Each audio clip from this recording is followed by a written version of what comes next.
Good morning and welcome to the Mike Graham Show. I'm Mike Graham and this, of course, is the Mike Graham Show, as you can see from the sign behind me. Slightly later than advertised, I'd say, 7:01-ish, only because basically we had to reboot the show. We started it this morning and then it somehow didn't move on to Substack in the way that it was meant to. So in order to save the people from Substack having to not see it and not complain about it, we had to redo it. Don't forget, of course, coming up later on after me at 10 o'clock, Kelvin McKenzie is here on UK Live online, which of course is our new channel, followed by the Mark Littlewood World Cupper show, and something a bit different today, I think, is coming up for that, because Mark was doing it from 30,000 feet in the air, believe it or not, something like that. Anyway, but we'll come up to all of that. We've got loads to talk about this morning. Obviously, a massive story yesterday afternoon when Nigel Farage got up at 2 o'clock or shortly thereafter. I wonder if anyone complained about him being late, actually, because he was supposed to do his speech at 2 and it didn't happen until something like 12 minutes past 2. Look, a lot later than we are. We're never that late.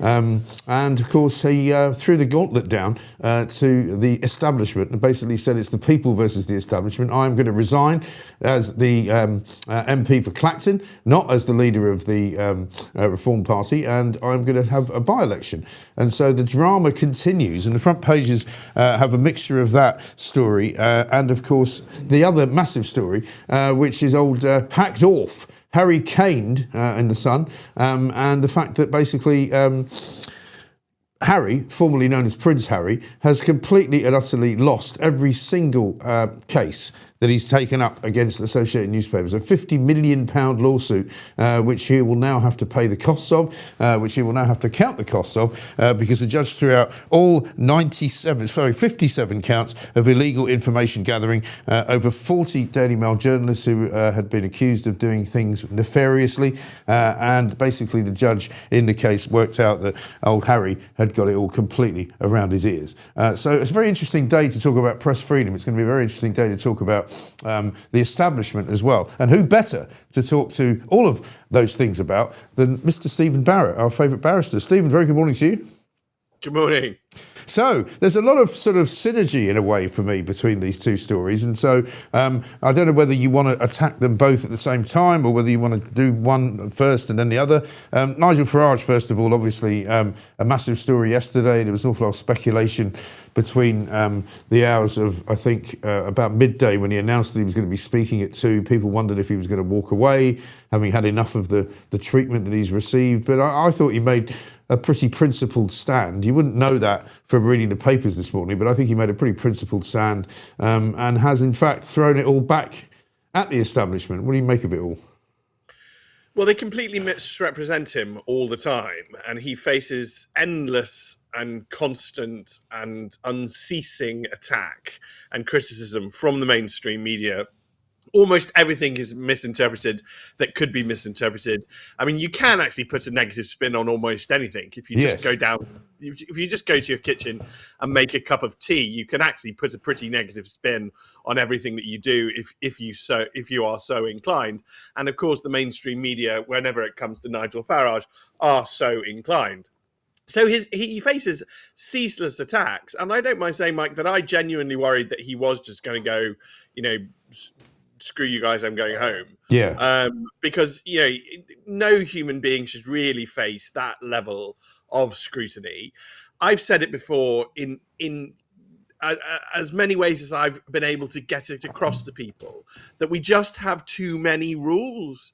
And what's happening is that those too many rules are being selectively enforced. So whenever it comes to Nigel, if he breaks any rule at all, or he doesn't even have to break a rule. If he just gets near breaking a rule, then they have this hysterical overreaction. Starmer's broken reporting rules 8 times. That we know this, but we just go, oh well, he's Labour, so they get off. It's just insidious now at this point and the way out of this isn't necessarily for rules to be applied to Labour in the way that they are applied to Nigel. The way out of this is firstly to have far fewer rules, so we just know what they all are. Yeah. Okay. Let's only have rules if they matter. I mean, nothing about anything that's been suggested about Nigel actually matters. It has no substance to it. There's nothing that could actually change or impact him. So let's have fewer rules. Let's only have rules that matter. And then if the rules are broken, let's apply the same standard to everybody. And we're just not in that world now. That's just not where we are. And that I think is what everybody feels in their bones, because most of us can just sort of mostly as citizens, we can just feel when things are wrong. And the relentless attacks on Nigel are ridiculous. His speech, I was genuinely worried that he was going to step down. So I watched it. Yes. And I thought it was incredibly powerful and very moving. And effectively what they've done is they have harassed his daughter. And I mean, I have to say, before yesterday, I didn't know he had a daughter. So that's how well he's been as a father for protecting his child. From my point of view, as a dad, I think that's a great thing that he's done.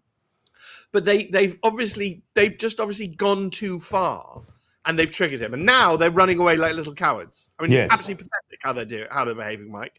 Refusing to stand because they know that they'll lose. That is ridiculous. And and worse than that, though, because it's not just refusing to stand because they know that they'll lose, which would be fine if they would admit that and just go, do you know what, we're actually going to save ourselves all the time and trouble. Somebody pointed out, I think it was Quentin Letts, there's lots of villas in Tuscany that are going to be occupied during the summer. They don't want to be coming home from there to have to go banging on doors in Clapton. They don't fancy any of that. But instead of being honest and saying, actually, we're doing this, they're trying to make out it's a matter of principle. We're not standing because it's a joke by-election, right? And everybody who decided that Andy Burnham could have a joke by-election and Josh Simons could step down in a joke by-election, hasn't called that a joke by-election, right?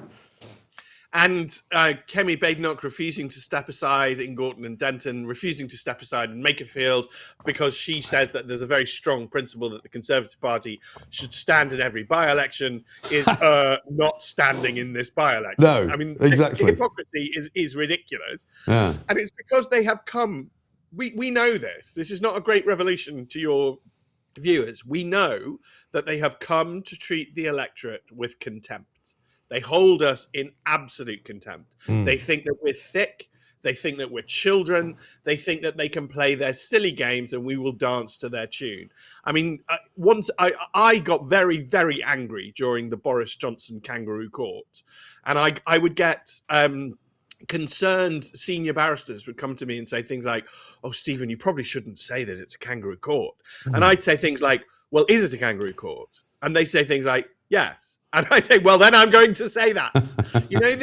This is unbelievable. The idea that the House of Commons procedure has any legitimacy. And there's another man called Rupert Lowe who's trying to pretend that the Commons procedure has any legitimacy. And he literally just took it to court. Right. He just literally tried to tell the High Court that it was completely illegitimate. And he lost for a technical reason that doesn't mean that it's legitimate. But to now stand there and say, oh, this is a very legitimate procedure, that's just dishonest. It's not truthful in my personal view. Right. And he also said, did he not, I was trying to find the tweet, but I couldn't yesterday, but not many weeks ago, that if Nigel Farage was forced into a by-election in Clacton-on-Sea, he would throw everything at it, including the kitchen sink, and they would not stop until they had won Clacton. Yesterday, he says, we're not going to run in it. Because we're going to run in the next by-election that happens in the autumn. And how about this for cojones from Keir Starmer?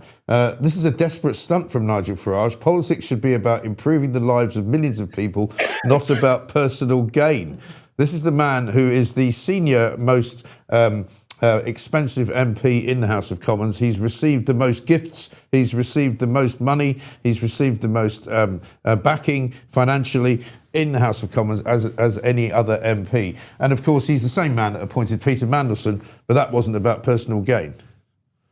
No, and then the minute you talk about Labour, you have to get onto Andy Burnham and the fact that they had 2 by-elections for his personal gain. Yeah. And we're going to have an election. We're having an election right now for Mayor of Greater Manchester, again for Andy Burnham's personal gain.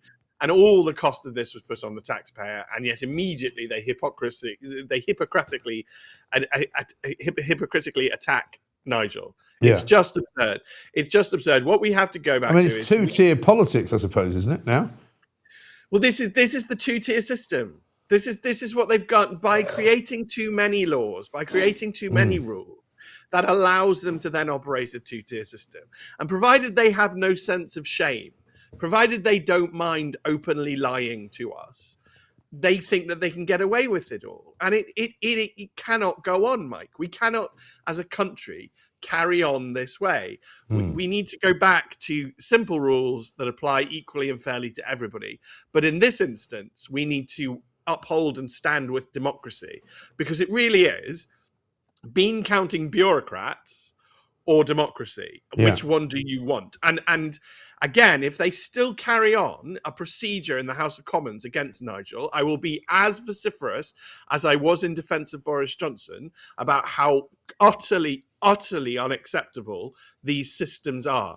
I mean, one of the features of the House of Commons system is that you're not allowed to even, the MPs are not allowed to criticize it. The politicians are not allowed to even, ask whether or not it's functioning.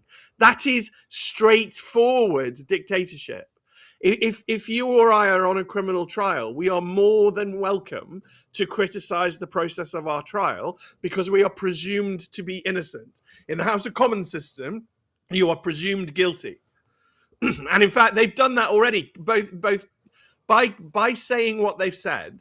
The other party leaders have assumed that Nigel is going to be found guilty. So how can he have a fair system? If somebody goes on criminal trial today and I say on your show that they're guilty, I'll be guilty of an offence myself called contempt of court. And quite rightly, I'd be guilty of an offence. And I'm not criticising that at all, because we have the presumption of innocence. Yes. The only place in this country where we don't have the presumption of innocence is in the House of Commons. And that is a disgrace. It is. It's because the mother of Parliament. Well, I was told on Sunday from someone who should know better, and I mean by that they should know that this is true, that there are going to be 3 by-elections. And supposedly this word came from the office of the Speaker of the House. How he knew there was going to be 3 by-elections, one of which was going to be Clacton, I can only guess. But my guess was that he had been told by the Standards Committee that they were going to find Nigel Farage guilty of something and they would suspend him for more than 14 days and then they'd have to have a by-election. So it's all cooked up, isn't it? Well, that's a completely corrupt system. Yeah. Let's just call that out for exactly what it is. If we're in a position where people can already say the outcome of these allegedly independent investigations, they dared to use the word quasi-judicial, Mike. And if they use those words, you're going to see me triggered on Twitter, because judicial means fair and just. And the last thing these procedures are fair and just. And I had to sit through the kangaroo court of Boris Johnson, which is, quite frankly, in terms of the rule of law, one of the worst experiences we've ever had, when the House of Commons openly and publicly disgraced itself and betrayed British values of justice and fairness and every concept that we tried to teach the continent after the last war. Tried to get the Europeans to behave with some basic decency after they'd mass murdered their own citizens. Yeah. We tried to instill in them this idea that the presumption of innocence is actually quite important. And Parliament, particularly, actually, I shouldn't be so lazy as to say Parliament, because that's offensive to the House of Lords, which still functions and is still respectable. The House of Commons has betrayed British justice and the values of British justice, fairness, the presumption of innocence, and it's now just a joke, just a little in-joke in which insiders in SW1, inside the Westminster bubble, know what it's going to decide before it's gone through the pretense of deciding. Yeah. That is a corrupt regime, and it needs to go. We need to clean it like the Aegean stables. Yeah, we do. Right. And it also looks like a place where there is no longer any kind of honour and no truth, because we've seen one government minister after another in this Labour government getting up in the Commons and straight out lying when refusing to answer questions. And if they are answering questions or making statements, making false statements, asserting things which are clearly not true, claiming things that are not true, and operating like some kind of mafia. Yes. And throughout all of it, the Speaker of the House of Commons has allowed this to happen. The House of Commons has absolutely disgraced itself. One of the great ironies and slight joys we can take from this is the official portrait of the Speaker of the House of Commons has him in his robes with a page holding his tails. And because of the way that the page is holding his tails, it literally looks like a kangaroo's tail. Yeah. These people are kangaroo justice. They have absolutely debased the House of Commons, absolutely debased it. And I know your viewers and listeners know what that means. They have rendered it a thing of disgrace. They have taken any nobility that it had or any pretense of semblance of respectability. They have debased the House of Commons. They're going to do it again about Nigel Farage. And to be absolutely fair, I think they're going to do it again over Rupert Lowe. But this, so again, and Nigel Farage famously does not get on with Boris Johnson. They just don't get on. Yet I find myself defending both of them because the thing I care about is not really either of those two gentlemen. No, I have no criticism of either gentleman, but it's not the principle I'm defending is not really them. What I believe in is justice and fairness and the presumption of innocence, due process, justice. Things that actually matter, things that the House of Commons once stood for. I mean, when the king went mad and we had to cut off his head, and then the other king went a bit mad and we just had to force him out, it was the House of Commons that represented justice in this land. It was the House of Commons that stood for noble principles and honourable principles. And now it is the House. What great irony of history that it is now the House of Commons that is a centre of disgrace and ignominy and a complete lack of any respectability. And if any of them dare to demand respect, then I'll also get triggered, Mike, because these people are nothing but contemptible, and I hold them in contempt. Well, I think you're absolutely right to do so, and many people this morning agreeing with you and enjoying your passionate display, because that's what we need back in this country is a bit of passion, a bit of belief, and less cynicism about everything that goes on. And frankly, the likes of Ed Davey and Kemi Badenoch coming out and sort of, being holier than thou about all of this. Let's just have a look at a couple of clips, shall we? Let's remind ourselves, first of all, of what Nigel Farage had to say on the people versus the establishment. Have a look. It was the final straw. Enough is enough. And I thought over the weekend, what shall I do? I could go out and try and make some real big money. I could go to the USA, where I've got plenty of offers. And then I thought, why should I be judged today or in history in the future by Sky News and their ilk? Why should they be the people that decide my fate when, as I repeat, I've done nothing wrong? I've thought about it hard, and I've decided today I will resign as a Member of Parliament for Clacton-on-Sea, thereby forcing a by-election, which should happen, I hope, in short order.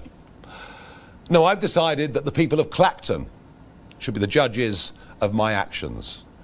This will be a people versus the establishment by-election. It's a chance to stick two fingers up to the entire establishment, to frankly tell them where to go. And that is why I will be putting my name forward to stand in this by-election. I will fight to win. I will fight to continue the political revolution that reform has started. And I would say this to you, the voters of Clacton: if I win, you win. Because if I lose, they win, and we will never, with the two old parties, get the type of fundamental change that we need to fix broken Britain. And so their response is to say, well, we're not going to play in the race, and therefore, even when you win, it will be a Pyrrhic victory, which is so childish. I scarcely can even imagine the kind of mind that would come up with such a load of old nonsense. Even more disgracefully, though, it looks as though, and Richard Tice tweeted this last night, The Guardian apparently admitting that they knowingly received illegally obtained information from the National Crime Agency. According to Pippa Crerar from The Guardian, the £5 million gift to Nigel Farage by a cryptocurrency billionaire was reported to the National Crime Agency by bankers. So how did The Guardian find out about it? Well, it's looking increasingly like our state has severe corruption problems. And this is the only way we can tell that is by these events happening and exposing things. frankly, it is a fundamental question whether you think Britain is governed by the faceless blob or by its voters and us as a democracy. And the unwillingness of people to stand in this by-election is showing us all that they don't value us, they hold us in contempt, and they are not, and they are trying to turn our democracy into a sham. Now, Mike, I absolutely reject that. I am fundamentally a Democrat, and I believe in democracy. So we've simply got to somehow power through all of this and then fix everything. But yeah, it now looks as though the National Crime Agency is one of those things that in the future we need to fix, because it shouldn't be leaking, the banks shouldn't be leaking, and the Guardian should not be benefiting from these leakings. It just should, none of this should be happening. And I think most of us, just regardless of political party, would rather go back to being a functioning country where this sort of nonsense doesn't happen. Right. You know, we just, well, I think. And I had a tweet exchange yesterday with somebody I deeply respect, because he's a very established dad, and I've got a lot of respect for dads, because I think we matter. And he was just saying that it's going beyond party politics now. Party politics is sort of dying, because it really is sort of establishment blob bureaucrats who don't believe in democracy. They absolutely don't believe in it. They rejected it. They think that they are superior to voters. They think that they are experts. They think that they are elite. This idea of a professional politician, when did anybody allow that to arise? We should never have allowed the concept of a professional politician to arise. When did the concept of policy as a job arise? Policies are what the voters want or don't want. They're not some sort of specialization for a bureaucratic wonk who's unaccountable to anybody, who sits there with a salary and then what comes up with ideas for how to change our nation. No, the only people who should come up with ideas for how to change our nation are us. And then the people we vote for should damn well do what we tell them to. And maybe, Mike, actually, at the heart of it, the greatest criticism of our system you could say right now is that for how long is it? Is it 20 years we've voted for parties that promised to reduce migration? And they haven't reduced migration, have they? No. So that they just have, they have been openly defying our wishes, and they've been getting away with it. And that's why they hold us in contempt, because they genuinely think they can openly defy our wishes time after time after time, and we will do nothing about it. This is why a friend of mine talks about the British as the exploding doormat. We will be walked on and walked on and walked on, and then one day we will blow up. And I really think we are quite close to that secondary state of being. You know, we really have gone too far now. And if they make a mockery of the Clacton by-election, if they then dare to have a pretend procedure in Parliament, which is completely unjust, which surprise, surprise, turns out to find Nigel guilty, and then they call a second by-election, then I really think that the establishment will have entered a suicidal process, because we just cannot. There are limits on how far you can push us. You can push us quite far, actually. We're quite a tolerant people, but there are limits on how far you can push us. Yeah. And I think that they're going to discover the extent of those limits. But also, as a people, we resent fundamentally any kind of ganging up and bullying of an individual, which is what is going on here. You know, I've also read yesterday, late on in the afternoon, that Nigel Farage went to Parliament before he entered it as an MP and discussed the issue of the £5 million gift, and was told it wasn't a problem. You know, so therefore, why would he register it if he was told he didn't need to? That's the bottom line. But it's not even about that anymore, because there is this concerted effort, as he said yesterday, put together by members of the establishment and, of course, some members of the media, including Sky News, who went and knocked on his daughter's door and then denied that they'd knocked on his daughter's door, only to try and play some kind of ridiculous game in which they said, well, we didn't contact his daughter because she wasn't the one that answered the door. I mean, hello. As I say often, does my head zip up the back? You know, and then Robert Jenrick on Sky yesterday, I don't know if you saw this exchange with Adam Bolton, one of the most odious people in the media, always has been, always will be, a bully of the first degree. Have a look at this. This is Robert Jenrick trying to find out from Sky why they did what they did. Check it out. We identified ourselves the occupant chose not to engage. So why that is the statement that I'm able to give you from Why Sky did you knock News. on the door of Nigel Farage's daughter's house? What possible public interest was served by that? Do you have children? Do you have children? I take you to the statement. I take you to the statement. Would you? Oh no! Don't hide behind the statement. You're the representative of Sky News. Any statement. Would you like people doorstepping your son or daughter? It is a standard media practice. I wouldn't. Oh, to doorstep people's kids now, is it? To doorstep. I can tell you for a fact it's happened to me. Did you enjoy that experience? My children have been doorstepped. Did you enjoy that? I didn't enjoy it, but I don't protest about it. I think it's perfectly legitimate for journalists to make inquiries. Adam, so here we are. You're saying that it's perfectly legitimate for Sky News to hound the daughter of Nigel Farage. Oh my God! Hang on, wait a minute. We're not talking about hounding, and we're not talking about banging on the door. Both of which are distortions of the truth. Let me make my point. I think it is perfect. No. Before you make false assertions about what happened, nothing I've said is false. I think that it was Sky News. You're asking Sky News initially denied when it was 100% I am saying that journalists. How can anyone trust this channel when you lied about journalists are entirely entitled to make inquiries. It's not against the law. Kids? It is not against the law. How old is Nigel Farage's daughter? I don't think she's a kid. Of their children? You think it's perfectly legitimate? Let's lower the tone. The point of the matter is that Sky News has lowered the tone. Please let me just put the point. The point is that there have been questions about a number of homes belonging to Nigel Farage. Media organisations in the public interest will approach those properties. In the public interest? You are seriously arguing that it was in the public interest to go to the house of Nigel Farage's daughter? I mean, Adam Bolton there, he was clearly told by a producer, calm it down because you're starting to look like a bit of a bully, mate. And you're starting to make Sky News look a bit embarrassing. Because it is clear, as our journalist, I've been a journalist all my life, there are lines that you don't cross, there are things that you don't do. And that was something that you don't do. And it's as simple as that. I mean, to just move off the Farage story for a moment, the other big story this morning, Daily Mail, big front page headline, vindicated. This is what is good about journalism. When you do stories and you get challenged by somebody who's so privileged and so self-absorbed that they think that they can actually accuse you of stealing stories, when in fact it turns out that most of them are already in the public domain. Anyway, 57 counts of illegal information gathering chucked out by a very good judge who clearly has a lot more perspicacity than the entire royal family and House of Commons put together. Yes, I mean, it's this fine balance between what is good journalism and what is bad journalism. And these events keep cropping up. I mean, in that clip, Rob Jenrick is also a good parent. So I think a lot of us are just coming to this on the basis of being a good parent.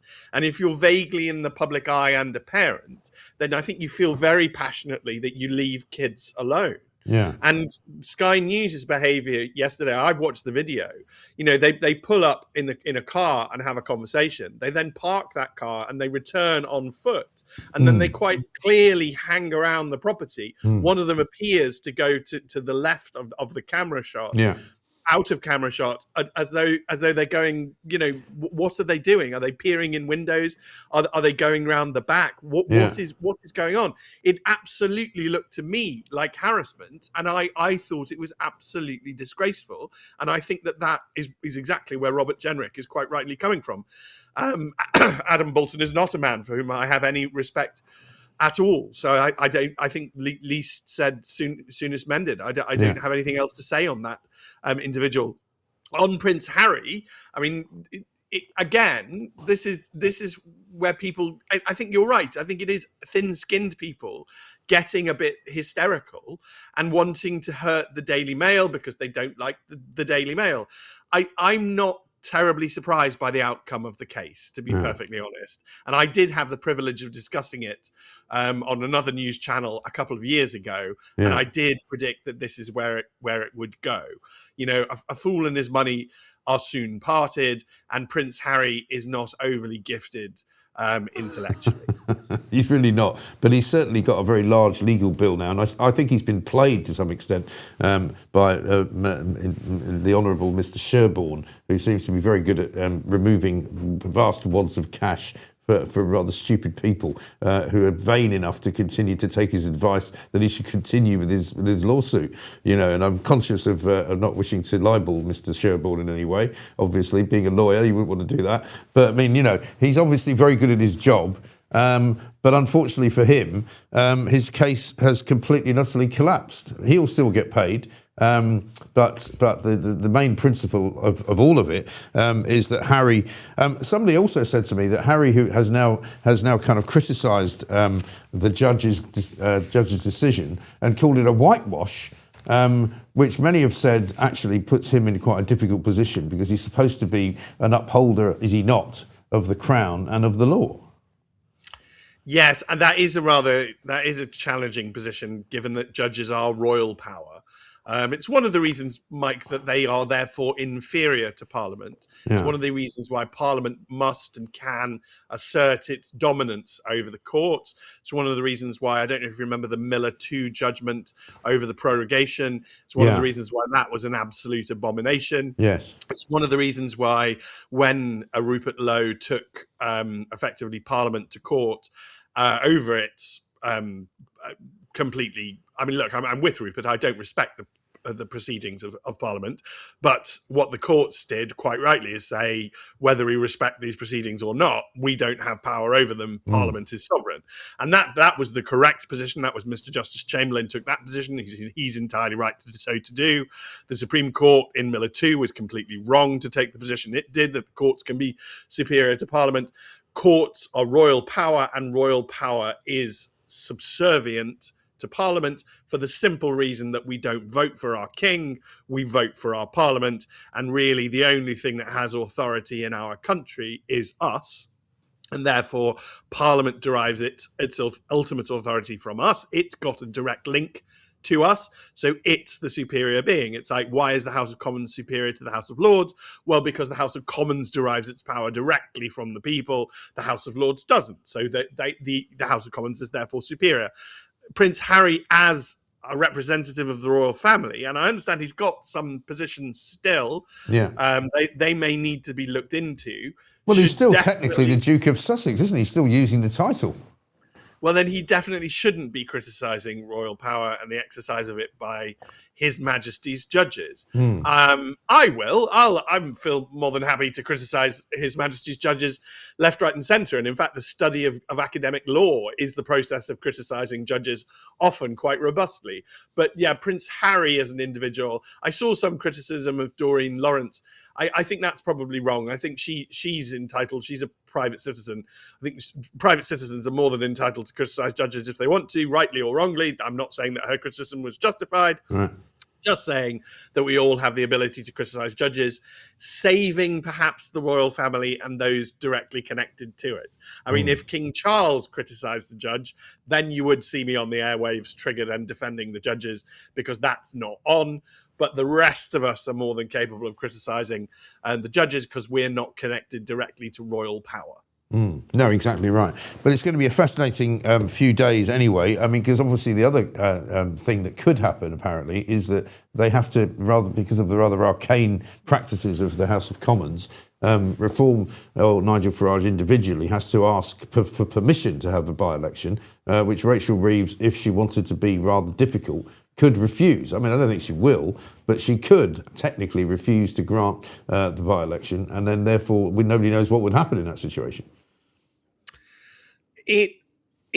What will happen, Mike, is obvious, and I think it's about time we start talking to these weirdos and delusional loons who currently sit in the House of Commons. If you keep playing silly buggers, you are going to cause a reaction. You know, there's a famous phrase, and I'll be polite: mess around and find out. Yes. If they play absolutely ridiculous games, and they already are, by refusing to stand in the by-election, they are telling us, the voters, that they hold us in contempt. They think they're doing some sort of clever shenanigans against Nigel. Well, I need them to know that they're not, that we're looking at them, we're watching them, we are judging them, and we have found them wanting. You know, all they are doing is showing us how absolutely unfit for office they are.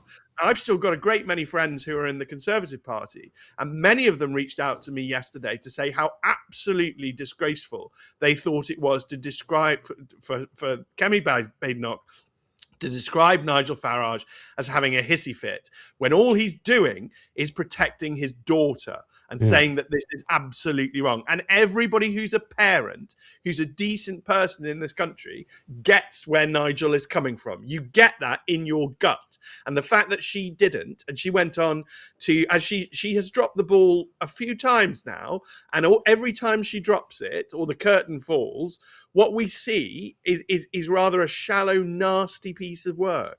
And that's quite shocking for Conservatives. They don't expect members of the Conservative Party to be nasty pieces of work. But very sadly, I'm afraid that's what we saw. They must stop playing shenanigans, stop playing silly buggers, and actually answer to us, the voters. We are in charge. They will respect us one way or another. Yeah.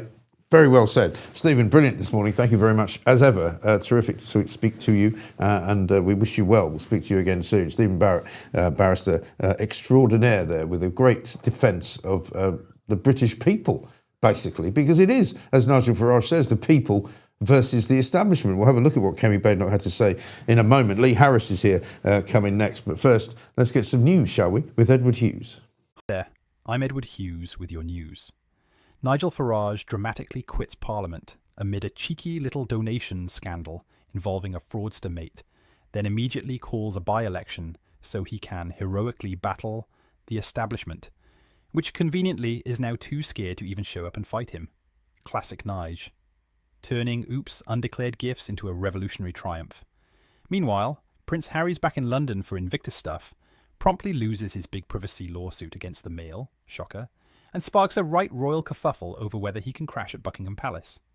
Meghan and the kids, staying wisely abroad while Dad dodges the drama. John Lewis is axing jobs. The economy's wobbly. But hey, at least the heat alerts are keeping us all hydrated with tears of laughter. God save the king, and whoever's next in this circus. Laters tigers. Yes, Edward Hughes there with the news. I don't think Meghan's coming. I mean, I'm delighted to say Kinsey Schofield's going to be here a little bit later on the show to tell us what she makes of all of the Harry shenanigans. Lee Harris is here now, though. Let's have a word with him. Lee, very good morning to you, sir.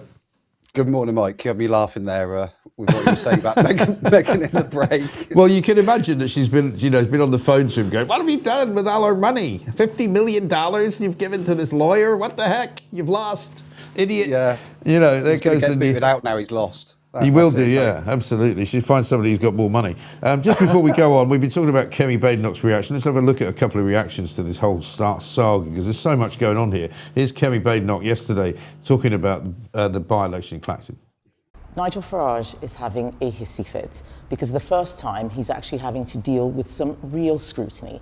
What he needs to do is be honest about where his fishy £5 million came from, rather than calling a fake by-election to run away from a standards investigation. We will be standing a candidate in the real by-election because no one is above Parliament. Parliament is bigger than all of us.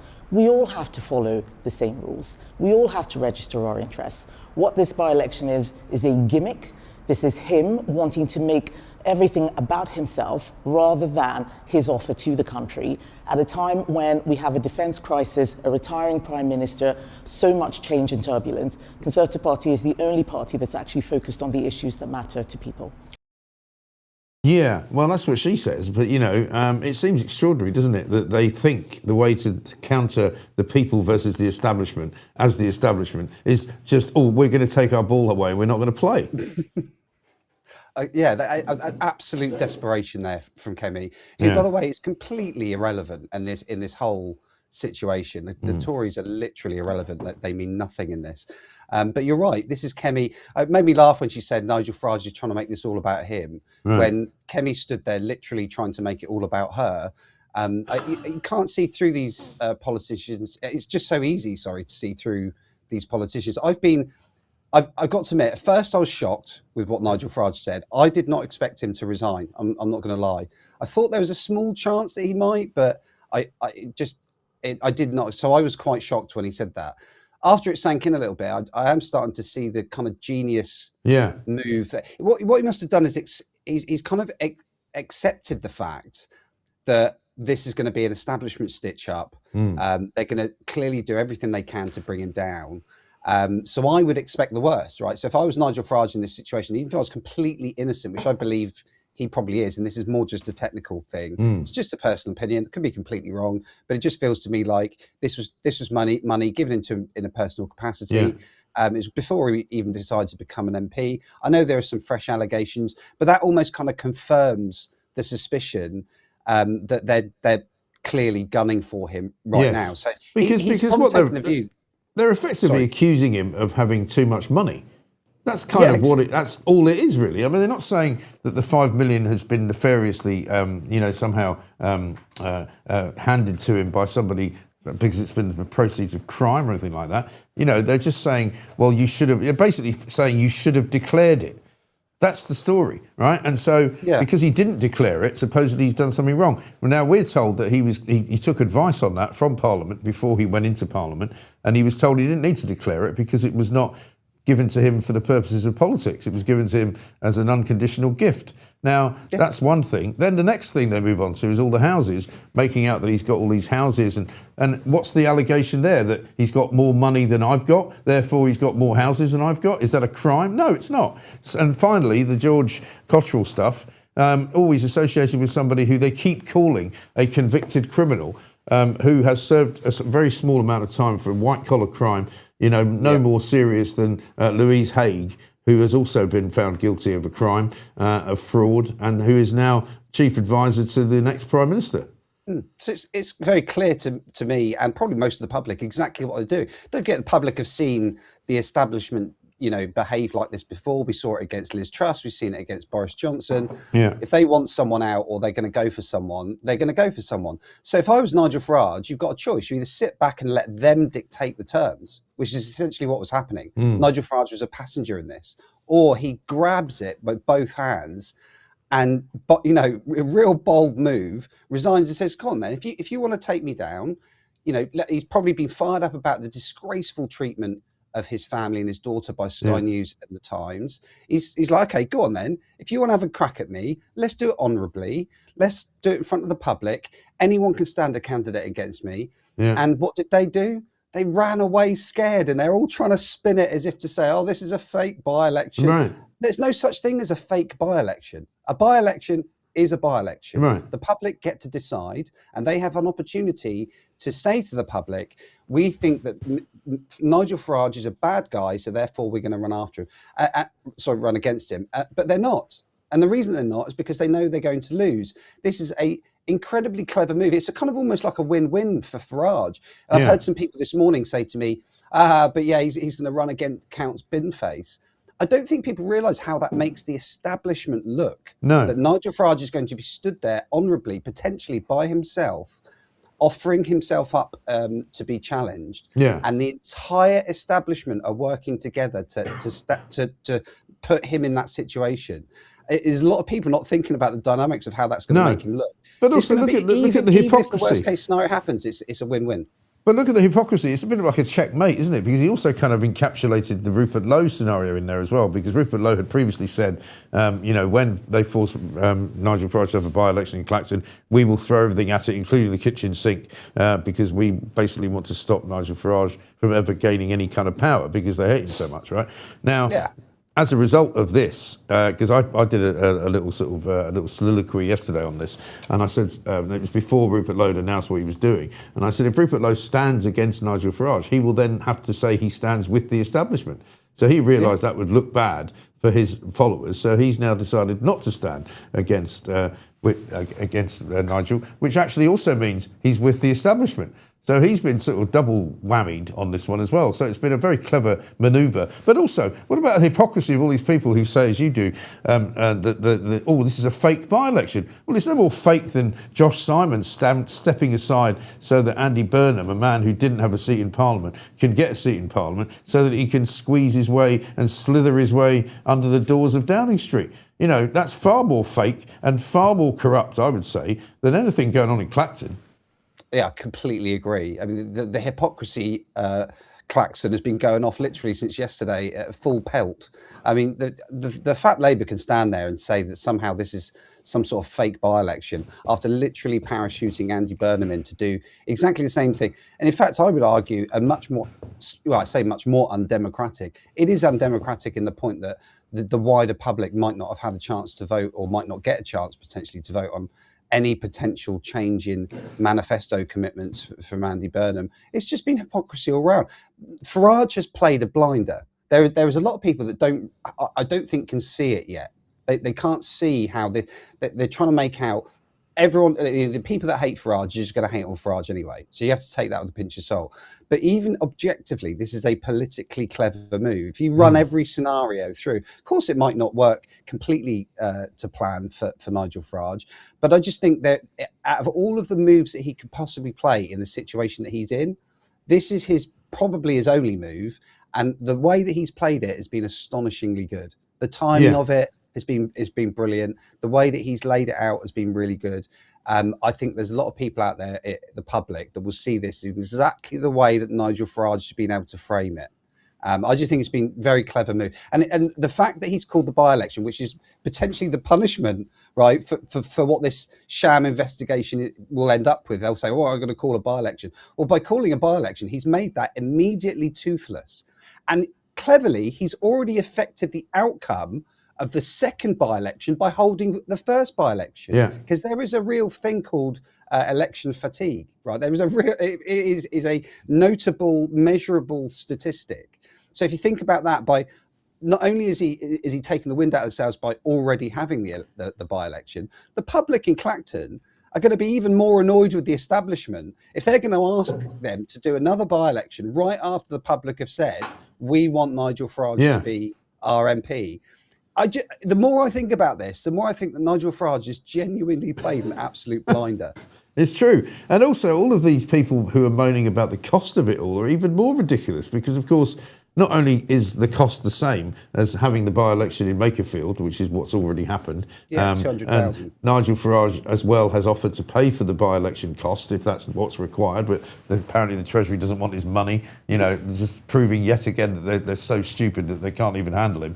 But what we don't hear anybody moaning about is the mayoral election that's happening in Manchester, which is going to cost millions more than any by-election is ever going to cost. And so, but they're not saying anything about that. They're blaming Nigel Farage for costing the Exchequer 200,000 quid when Labour are costing 4 million. It just shows how desperate they are. I'm almost smiling when you're telling me that, because I heard the same thing and I'm like, what would you do if you were absolutely desperate? If you, Nigel, was literally regaining the narrative, what would I whinge about? I don't know. Let's find something. Oh, well, the by-election is going to cost 200,000. That's a waste of money. Right. I mean, it couldn't be more pathetic, Mike. Like you said, when you compare this to the mayoral election, we've just had a by-election from Andy Burnham. And let's be honest, look, don't get me wrong. If someone wants to give me £200,000, Mike, that's a lot of money to me. But on the scale of what we're talking about, that's absolutely, literally, infinitesimally small amount of money. It's just laughable. And I'm watching the contortions is going to be absolutely wonderful over the next few days, because the media are going to be asking all the establishment parties about this, and they're going to have to keep repeating the line that this is somehow a fake by-election and we won't be running our candidate. But that's what they're doing. We'll run a candidate then. Yeah, but that's what they're all doing. Yeah, they're all going, oh, this is all turned terribly sour for Nigel Farage because it's going to be a Pyrrhic victory because he's not really going to beat anybody because nobody else is going to stand. I mean, it's literally like somebody saying, I'm taking the ball away and I'm not playing. It's that childish, isn't it? Making a huge, huge mistake, even though we are guessing, right? We are guessing just like they're guessing. Never, ever underestimate Nigel Farage. Yeah. This is a man who has essentially changed the course of history without even essentially at the time having a seat in Parliament. He spent 20 years fighting to get us out of the European Union. Yeah. He forced a referendum. He's forced the major parties to do his bidding. In as much as that they called for that referendum in the first place. He's used political might without having a seat in Parliament to bend this establishment around his little finger more than once. I've never known a man like it. His place in the history, like or loathe Farage, right? And I still retain, I know he's made mistakes, right? I just think that for me personally, I retain a huge amount of respect for the man. I still now am in disbelief. I know there's some argument about about the way that we've come out, and there's still more to do. But I'm still in. Yeah, but that's not his fault, though. That's the Tories' fault, isn't it? Nothing to do with him. That he's not in power. But I'm still in disbelief, Mike, that he actually managed to pull that off. We left the European. Technically, on paper, we left the European Union. I think all of us know that none of that would have happened without Nigel Farage. Like him or loathe him, he's an incredibly talented political operator, and it makes me laugh. Listen to all these people on X who've been saying, "Oh, I don't think you understand, Lee. It's going to be so embarrassing for him standing against Count Binface." That is not how the public will see it. No. Because it will look like Nigel Farage is standing there honourably. People love the underdog in this country as well, right. Don't forget. And they're going to look at him standing there honourably, essentially in an empty room with Count Binface, and it's going to make it look like him versus the entire establishment. I mean, he couldn't have played it better, in my view. Exactly. And Binface actually is nothing more than a sort of, extra on the led by donkeys kind of brigade. That's exactly, he's one of these kind of, soft lefty kind of, latte drinking, socialists. Totally. And he's not in any way a revolutionary. He's not in any way, edgy. He's just some kind of middle class tosspot who thinks that, this is really funny. Look at me. I can chase Nigel Farage around Clacton. What a complete and utter wally would be what I would say. But the other thing that I think is really quite funny as well is the idea that they've been sort of punching down onto Nigel Farage for the best part of the last several months, and then when he suddenly turns around and starts shouting back, they're going, "Well, what are you so upset about? What are you so angry about?" They've literally been kicking him for about 4 weeks, and now finally, because he's decided to do something in return, they've gone, "Oh, look at him, he can't take it." Well, I'm sorry, you don't treat people like that and expect them not to react.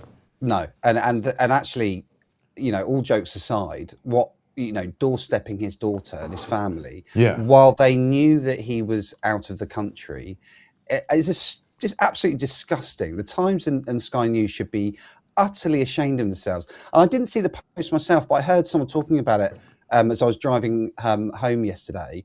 And apparently that, you can correct me if I'm wrong on this, Mike, but the chairman of the Labour Party said that after Nigel Farage was upset about them going for his family, she said that he was playing the victim. Yeah. I mean, this is the be kind Labour Party who whenever you talk about, if you use a strong word against a Labour MP, they bring up Joe Cox and talk about violence against MPs and how we need to change politics. And yet it just seems that every time with Nigel Farage, he is fair game, his family is fair game, he is evil, he is not a human being, so we can treat him completely differently than we treat. Can you imagine if it was Keir Starmer's kids? Can you imagine if it was Andy Burnham's kids? A, it wouldn't have happened. Right. But B, they would have all rallied round. We would all been taught. We even had. This is what I've been massively disappointed with the Conservatives. I'm glad you brought Kemi up at the beginning. She would have done really well actually if she'd have stood up and said, "Do you know what? I might have my disagreements with Farage, but we all need to club together and make sure the press aren't going for our fact. We're fair game. Our policies are fair game. You can come for us as much as you like, but the kids, they're off limit. Family, they're off limits." And she didn't do any of that. Kemi has been desperately disappointing for me on every. She's been crap with her policies. She's been absolutely useless. In her reactions, I don't think she's got a very good sense for politics. Don't get me wrong, she is fantastic at the dispatch box. She said some brilliant things about gender, all that gender madness. A lot of respect for the things that she said about that.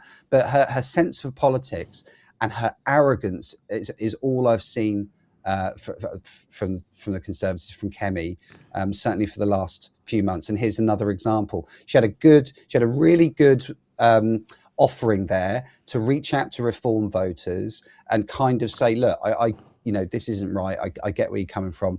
We're not going to stand against Nigel because, how about a bit of honesty? Chances are we're not going to win that seat, so we're not going to stand against him. And they could have taken a completely different angle, but they clubbed together with the Labour Party. They all joined together, and this is why it's so perfect. That's why essentially they played into Farage's hands, because the Tories, the Labour Party, even Restore, they've all clubbed together, and rather being honest and saying, yeah, we know Nigel Farage is going to beat us in that seat, they've all gone, wow, it's all fake by-election and all that. It just looks awful. It does, absolutely right. Lee, good to talk to you. Thank you very much indeed. Lee Harris there, taking his point of view to the nation.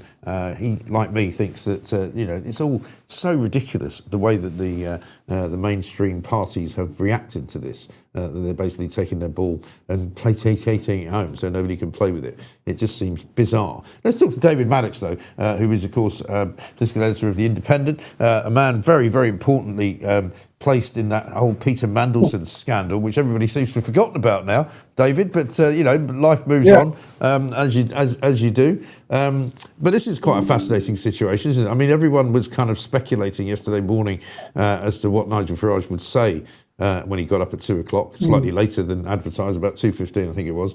But he seems to. I know that the sort of the main sort of media take on it seems to be, it's all fallen a bit flat because nobody's going to run against him. I'm not sure that's actually true, and I'm not sure that that's how people will see it.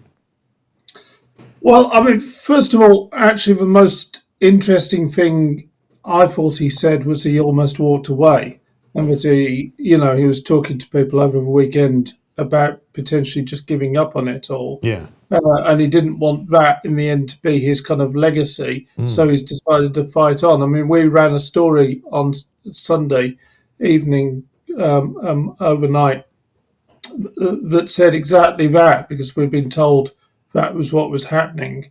And, it kind of shows you that he has been brought to a brink. But I'm afraid, and I come at this not so much as the political editor of The Independent, but somebody who's known Nigel for many years and respects him greatly as a politician and for what he's done in this country. I mean, you've often taken the mick a little bit at me, how I've changed media brands over the years with my work, but it's so I come I at don't it. think that's fair, have I? I don't remember doing that.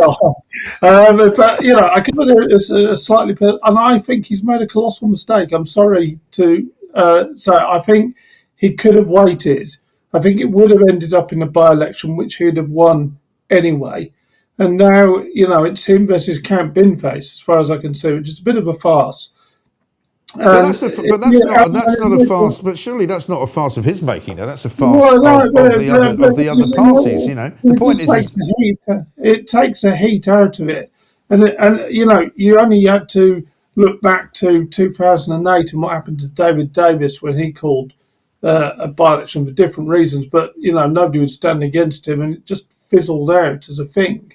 But he got back in, and it is a very different. Back in, and Nigel will get back in. I mean, it's just. But then we may have yet another by-election. It just it looks a bit self-serving as far as I can see. I think there are other ways he could have dealt with it. I mean, as I say, how else do you think? How else do you think he could have dealt with it? Because you know as well as I do, David, that this relentless pursuing of him by the media would not have stopped. Right, because you saw the way that. But hang on. Let me ask you the question. The way that the Times and you analyse the stories that they're printing about him. Right. First of all, the £5 million gift. Which doesn't appear to have been illegally obtained. It doesn't appear to be. He says he hasn't done anything wrong. I'm told that he was in receipt of advice from Parliament that he didn't have to declare it, so he didn't. The next sort of story then is about all the houses that he owns, as if, owning houses is somehow a bad thing and having money is something that people kind of sneer at in this country. And then finally, the stuff about George Cottrell, much of it was known. Again, it's all kind of hearsay, really. And most people who are supporters of hearsay. Well, it sort of is. I mean, you've got Louise Haigh, who's a convicted. Hang on. You've got Louise Haigh, who's a convicted fraudster, who is sitting currently in an office in Westminster, advising at a very high level the man who's about to become the next Prime Minister of this country. But nobody seems to be pissing headlines about a convicted criminal at the heart of government. Why is that? Well, just wait till she gets handed a job. I mean, and well, she won't be called a convicted criminal, will she? Also remember, she was basically forced out of office because of reports and investigations by journalists. I mean, the fact is that if Nigel wants to, but she was forced out of office because she was a convicted criminal. Well, no, yeah, but because journalists exposed it and did the stories. I mean, otherwise Labour would have just sat on it like every other political party does. She's not out of office anymore. She's now likely to be in office again. Well, and I would imagine there will be questions asked when she gets handed a job. So, I mean, I think that's fair to say. I've already seen some reporting on that. I mean, I've referenced the fact that she was forced out, my recent reporting on it. It's the fact is with Nigel, and this kind of is a bit of whataboutery, I'm afraid. The fact is with Nigel, if you want to be Prime Minister, you have to be willing to take the scrutiny. We've all piled in on. Why is nobody scrutinising Andy Burnham, who not only wants to be Prime Minister but is about to be Prime Minister? Why have I not read about his deals in Manchester? Why have I not read about anything that he's been doing for the past 4 years? I would say watch this space on that one, and but. Well, why watch this space, though? Hang on a minute, Dave. Why watch this space if the guy's about to be Prime Minister within the next 2 weeks? You're having a go, or the media is having a go at a man who's not likely to be Prime Minister, if it ever happens, for 3 years. Well, I mean, the stuff is there, Nigel. I mean, people are looking at things with Andy Burnham. You have to hit a certain evidence threshold with anything, and that's the reality. Well, there's an evidence threshold on the flat that he bought in London. There's an evidence threshold on how he obtained the money to buy that flat, right? Well, no, but the heat has not been on that particular story. People have mentioned it in passing. You can read about it on social media. There's not been much. The Sunday Times has not put it on page one, have they? Not yet, no, but not yet. The Telegraph it's an old story. They should get on with it. What about the business with his wife? I mean, what I'm saying is there's a different standard being applied, and I think that's true. There's not. The reason that Keir Starmer is going to stop being Prime Minister is not because of the Labour Party. It's because of the scrutiny and battering he received from the British press. That's a fact. We laid in. That's not true. It's because of the lies that he's told. It's because of the lies that he's told, and because of the mistakes that he's made. Who exposed it? It was the British press. We were the ones who laid into him over his Lord Ali gifts and all the rest of it. We were the ones who, and you're speaking to one of them, who uncovered the stuff on the Mandelson. Of course you did. Issues. We do our job. That's the reality of it, and if Nigel wants to be Prime Minister, he has to kind of take the scrutiny, I'm afraid, and that's the reality of it. If I would have been him, I don't think he objects. I don't think he objects to the scrutiny. I think he objects to the sort of relentlessness of the stories that are coming out about him. One thing I would say is that that Sky have some questions to answer, and they've changed their story three times now, as far as I can see. Yes. And that may well have been. I mean, I don't know what happened there, so I'm not going to pass judgment. But all I can say is Sky have changed their story 3 times, and that does not look good on them. No, it doesn't. I think the starting point for them, which was to deny that they had tried to contact his daughter, was entirely wrong, wasn't it? Yeah, they should apologise for that. And if I'd have been advising Nigel, I would have told him to wait for the due process to happen, because it may well be that he was cleared. If he wasn't, then he could have talked about stitch up, could have fought a by-election which he would have won anyway. Yes, but the point is, though, that he feels, you may disagree with him and you may think that he's overreacting, but he feels that, the business of what happened with his daughter's house was the final straw, and he wanted to put. That's not a reason to call a by-election. Well, hang on, no, but it's a reason to take the heat out of the situation, by doing what he did. And basically, he didn't ask for all the other parties not to stand. He offered them the opportunity to stand against him in a democratic way. And instead, what they've done is turn around and say, it's a joke by-election. Well, if that's a joke by-election, what was the Makerfield by-election all about? That was also a joke by-election, wasn't it? But again, many column inches were written about the Makerfield by-election, which was an indictment on the Labour Party, because the Labour Party had more than 400 MPs from which to choose from, and couldn't find a single leader amongst them, so had to bring somebody in from outside, and which was written about quite a lot. And that's that was a different issue, really. No, I know, but what I'm saying is, but I agree with you. It's Labour politicians. It's Labour politicians who are criticising this by-election when they actually did exactly the same thing. Oh yeah, but I'm afraid to say hypocrisy is not short supply in any political party. I've never failed to find hypocrisy anywhere, and in Reform, Labour, Conservatives, anywhere. I'm afraid to say. So it's not I'm not here to defend the Labour Party or the Tories or anybody else. I mean, I get that. And also, by the way, I'm not here to attack journalism. I've been a journalist all my life, and I know exactly what's going on here, and so do you. I've been told that there are certain people inside of the Sunday Times and the Times who have said that they don't want to see Nigel Farage ever getting into power. So they've taken it upon themselves to have a kind of crusade, basically, to try and stop him. And that's what they're doing. But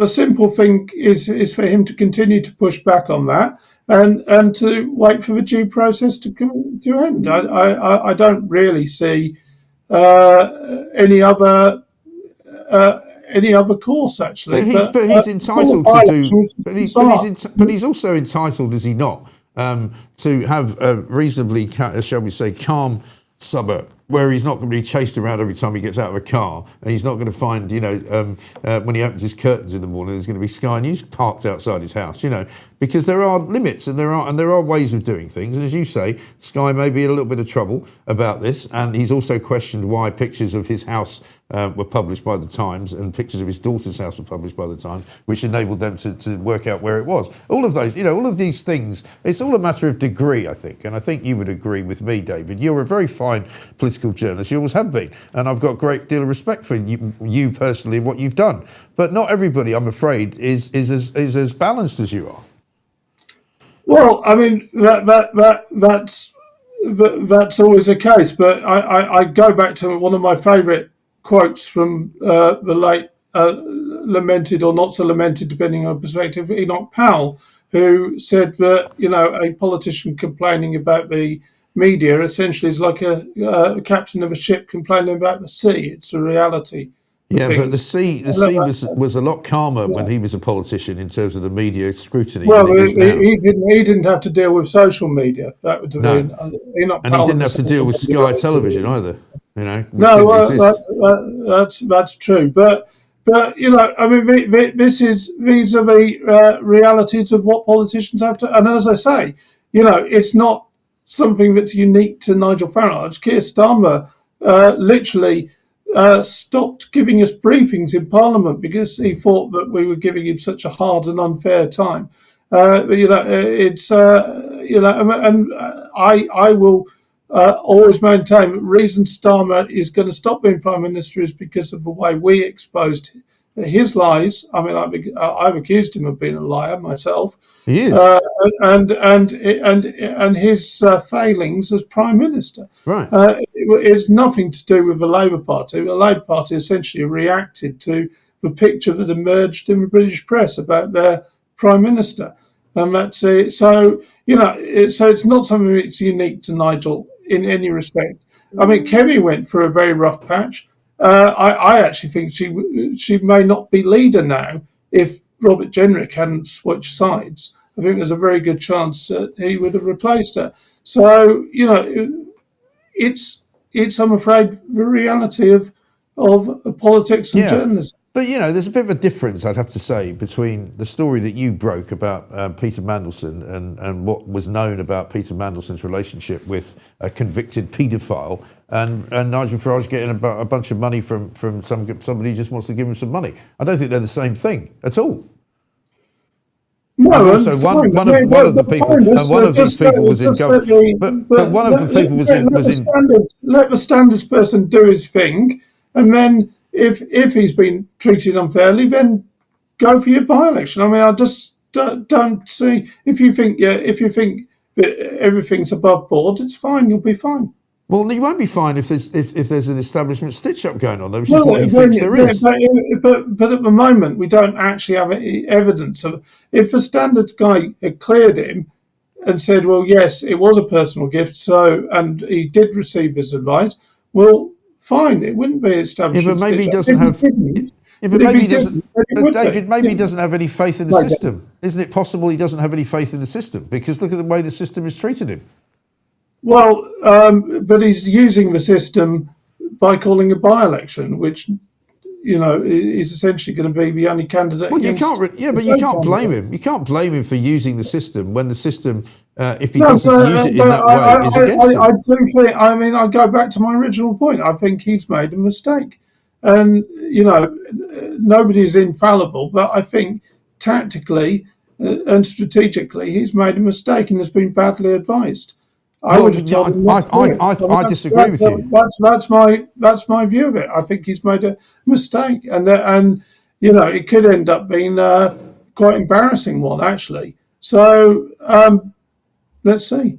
Well, we will see. I disagree with you. I don't think it's embarrassing at all. I don't see why, if he stands there in an empty room with just Count Binface standing next to him, I don't think that makes him look bad. It makes everybody else look bad because it means that they did not wish to take part in what is a genuine by-election when they did in every other by-election. They've never not stood properly. Well, in fact, they didn't stand against David Davis when he called a by-election over the. Yeah, but that's a very different matter, though. It was a very different matter. I mean, it was a different matter, but it was the same principle. They just didn't stand against him. These things happened before. Well, he didn't look stupid. He's one of the most senior MPs now in the House of Parliament. Well, he did at the time, and it completely fizzled out. The issue with Nigel is he may end up having to fight yet another by-election afterwards. He may well do, and maybe that's why he's doing it now, because that will then diminish the second by-election, because it will just look like people will go, well, hang on a minute, how many by-elections do you want to have? It will look like they're trying to go after him again. And so he will yet again look like the man who's fighting the establishment. In which case, whether he'd fought a by-election or not beforehand, to cost £250,000 to the taxpayer, then, you know. Well, what about the £250,000 to the taxpayer in Makerfield and the £4 million to the taxpayer in the mayoral election in Manchester? As I said, that was an indictment on the Labour Party for not having a single one of their 400 odd. But the money is the same. But the point is, the money is the same. No, and indeed, we criticised Labour for that very thing. Yeah. Well, I haven't heard much criticism for the $4 million it's going to cost to run a mayoral election because Andy Burnham decided he fancies being Prime Minister. But listen, we've got to run, Dave. We could do this all day. Very good to see you. Very good to see you. We shall see how it all pans out. Always a pleasure to see you. Thank you very much indeed. David Maddox, the political editor of The Independent there, not agreeing with me, which is always good. It's good not to agree with me, and you can't have everybody agree with me, but I think he's wrong, and I think the general sort of Westminster pack are wrong about this as well. Coming up, Kinsey Schofield is here to talk about the dreaded Harry the Herbert, formerly known as Prince Harry, who's just lost every single count of his accusations against the Daily Mail. 57 counts of illegal information gathering was what he charged them with. I think we probably could do without the news for a moment, can't we? Should we just go straight to Kinsey? Let's do it. Let's do it. Kinsey, very good morning to you. You got me in my pajamas. I slept through my alarm. Oh, no. Well done. Well, they're very nice looking pajamas. Welcome to the show. I know I forget how early it is because it's only 8:15. Because I've been up for hours, you know, and I didn't sleep very well either because it's too hot where I am. But anyway, never mind. I imagine another man who probably didn't sleep very well is Harry, the Duke of Sussex, because I was speculating that you may have had a rather angry phone call from his missus in California, which is where I presume she still is, saying, "What the hell have you done? Why have you spent all our money on these lawyers?" Well, we actually believe that Meghan and the children are in Portugal because they were on holiday prior to Harry coming over here.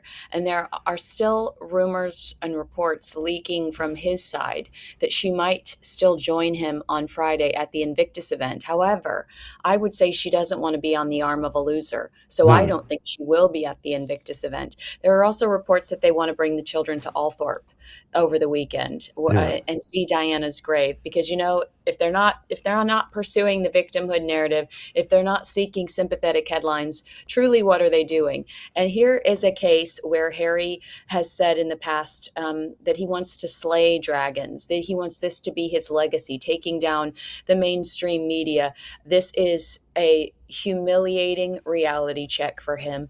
We've talked in the last few months over this rebranding he's attempted to do. We've seen him in Ukraine, challenging President Trump, challenging Putin. He wrote for the New Statesman the anti-Semitism in the UK piece, allegedly he wrote that. So we've seen him try to position himself as a thought leader or somebody that should be taken seriously.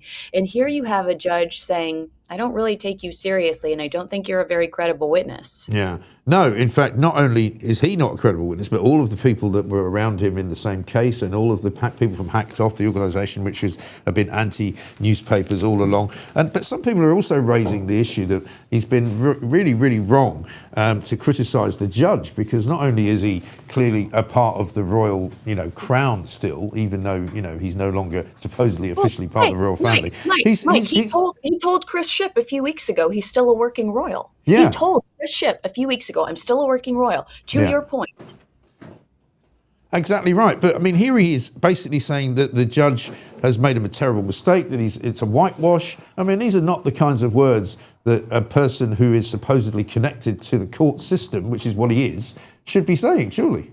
Because I only know how to describe this to Americans. This is, your audience will think it's ridiculous because but in the States, it's the people verse. In the UK, it's the crown verse. So he's actually criticizing his father's court. Yeah. He's criticizing the king's court. And this is exactly why they did not want Prince Harry staying in Buckingham Palace. Because it's likely they knew, in my opinion, where this was going to land, that he was going to lose. And then they risked having Harry from Buckingham Palace releasing a venomous statement like this. And that would have reflected so poorly on the British royal family. He is a liability. They cannot trust him.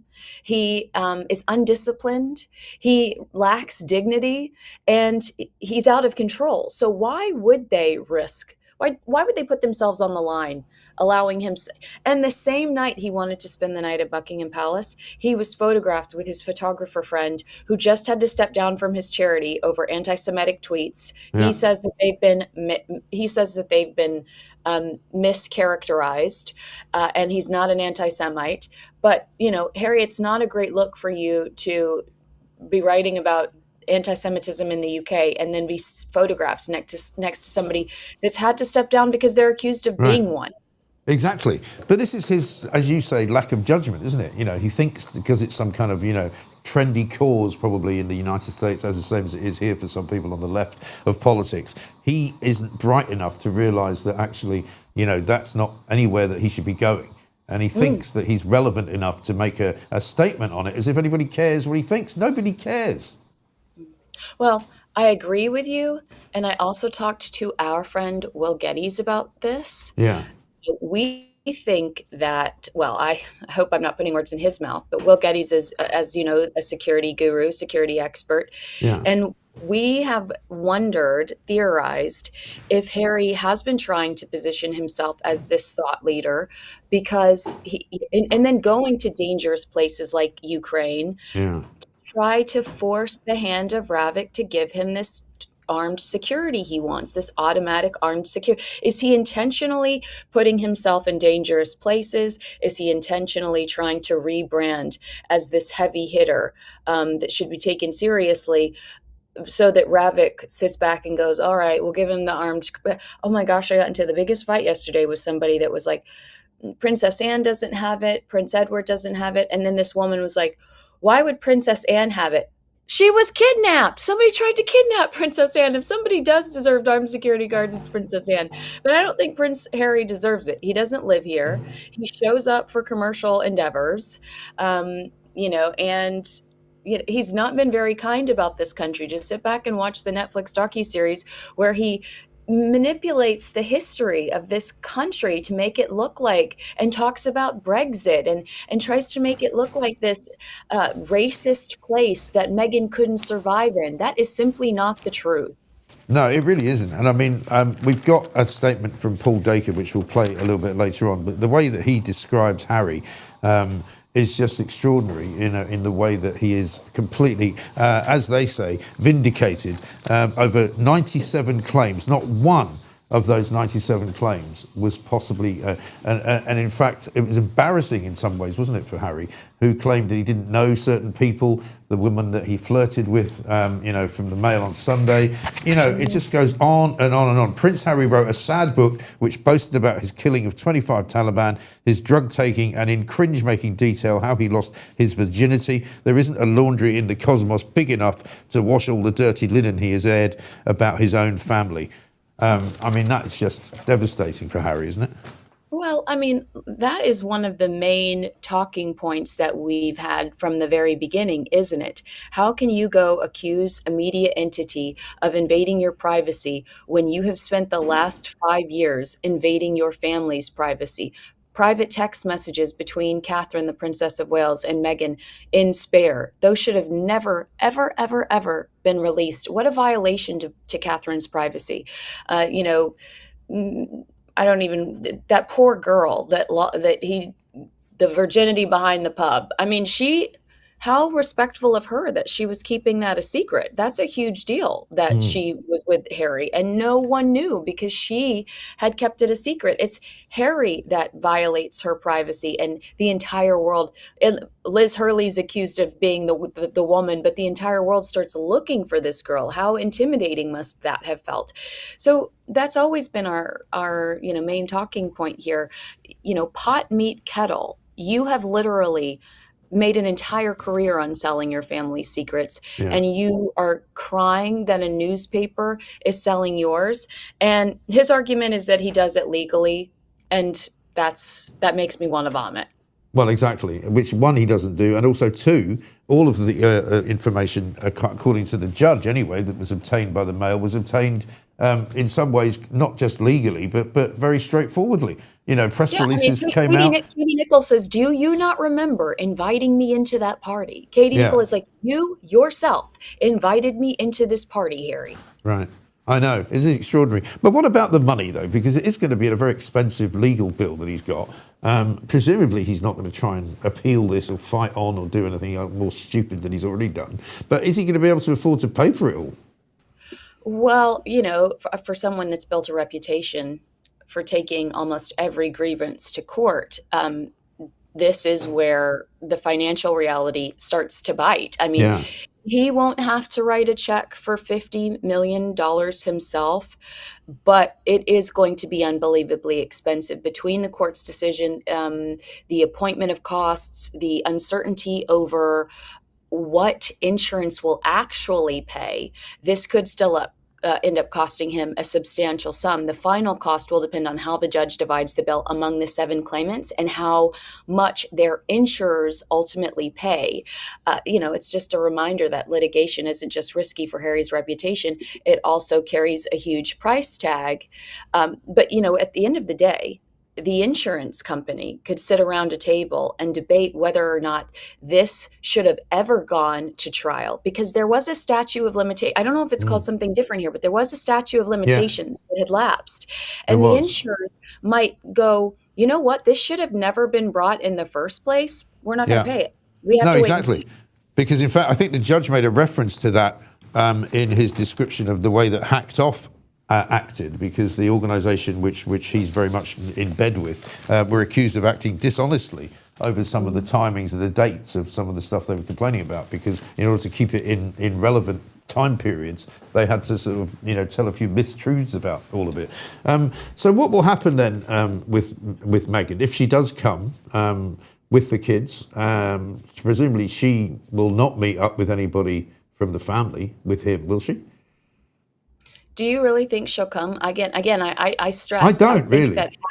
I think that had Harry won this case, she would be on his arm doing a victory tour. But she tends to disappear into oblivion when Harry is having a bad day.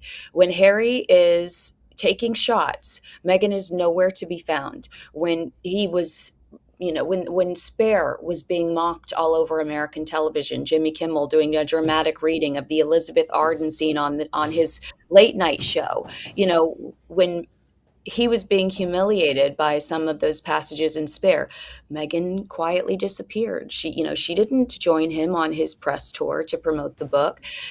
She wasn't sitting next to him during the BBC interview where he said he didn't know how much longer his father had to live.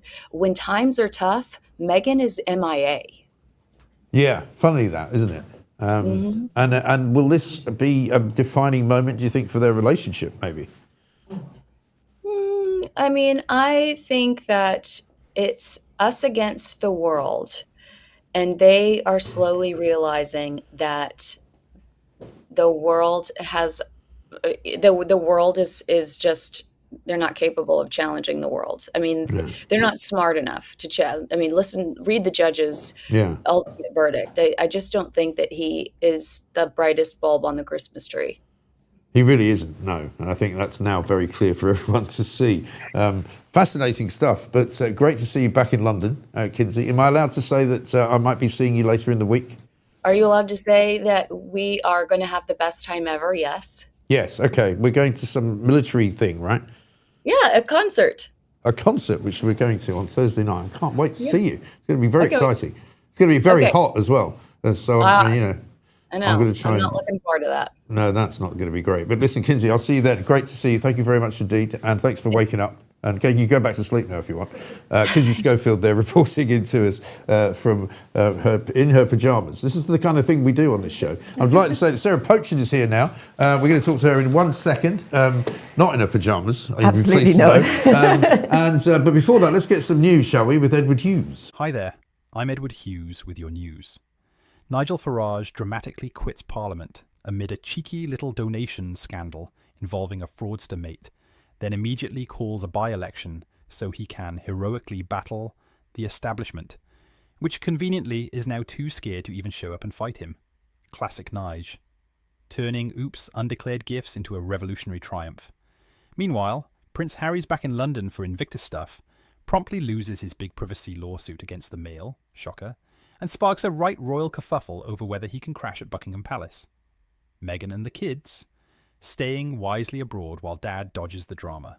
John Lewis is axing jobs. The economy's wobbly. But hey, at least the heat alerts are keeping us all hydrated with tears of laughter. God save the king, and whoever's next in this circus. Laters, Tigers. Edward Hughes there with the news. Thank you very much indeed. It's 29 minutes past 8. This is the Mike Graham Show. We're here, of course, all the way through till 10. And it's Kelvin McKenzie from 10 until 12. And I'm sure he'll got lots to say about Harry and lots to say as well about the other big story, of course, which is all about Nigel Farage and his statement yesterday, resigning as the MP for Clapton and therefore causing a by-election. Sarah Pochard is here, the Reform MP for Runcorn and Helmsby. Very good morning to you. Thank you so much for coming in. Vindicated is what it says on the front page of the Daily Mail, but it's not about Nigel Farage, it's about Harry. To some extent, I think Nigel Farage has been vindicated, has he not? Because he came out yesterday, nobody was quite sure what he was going to say.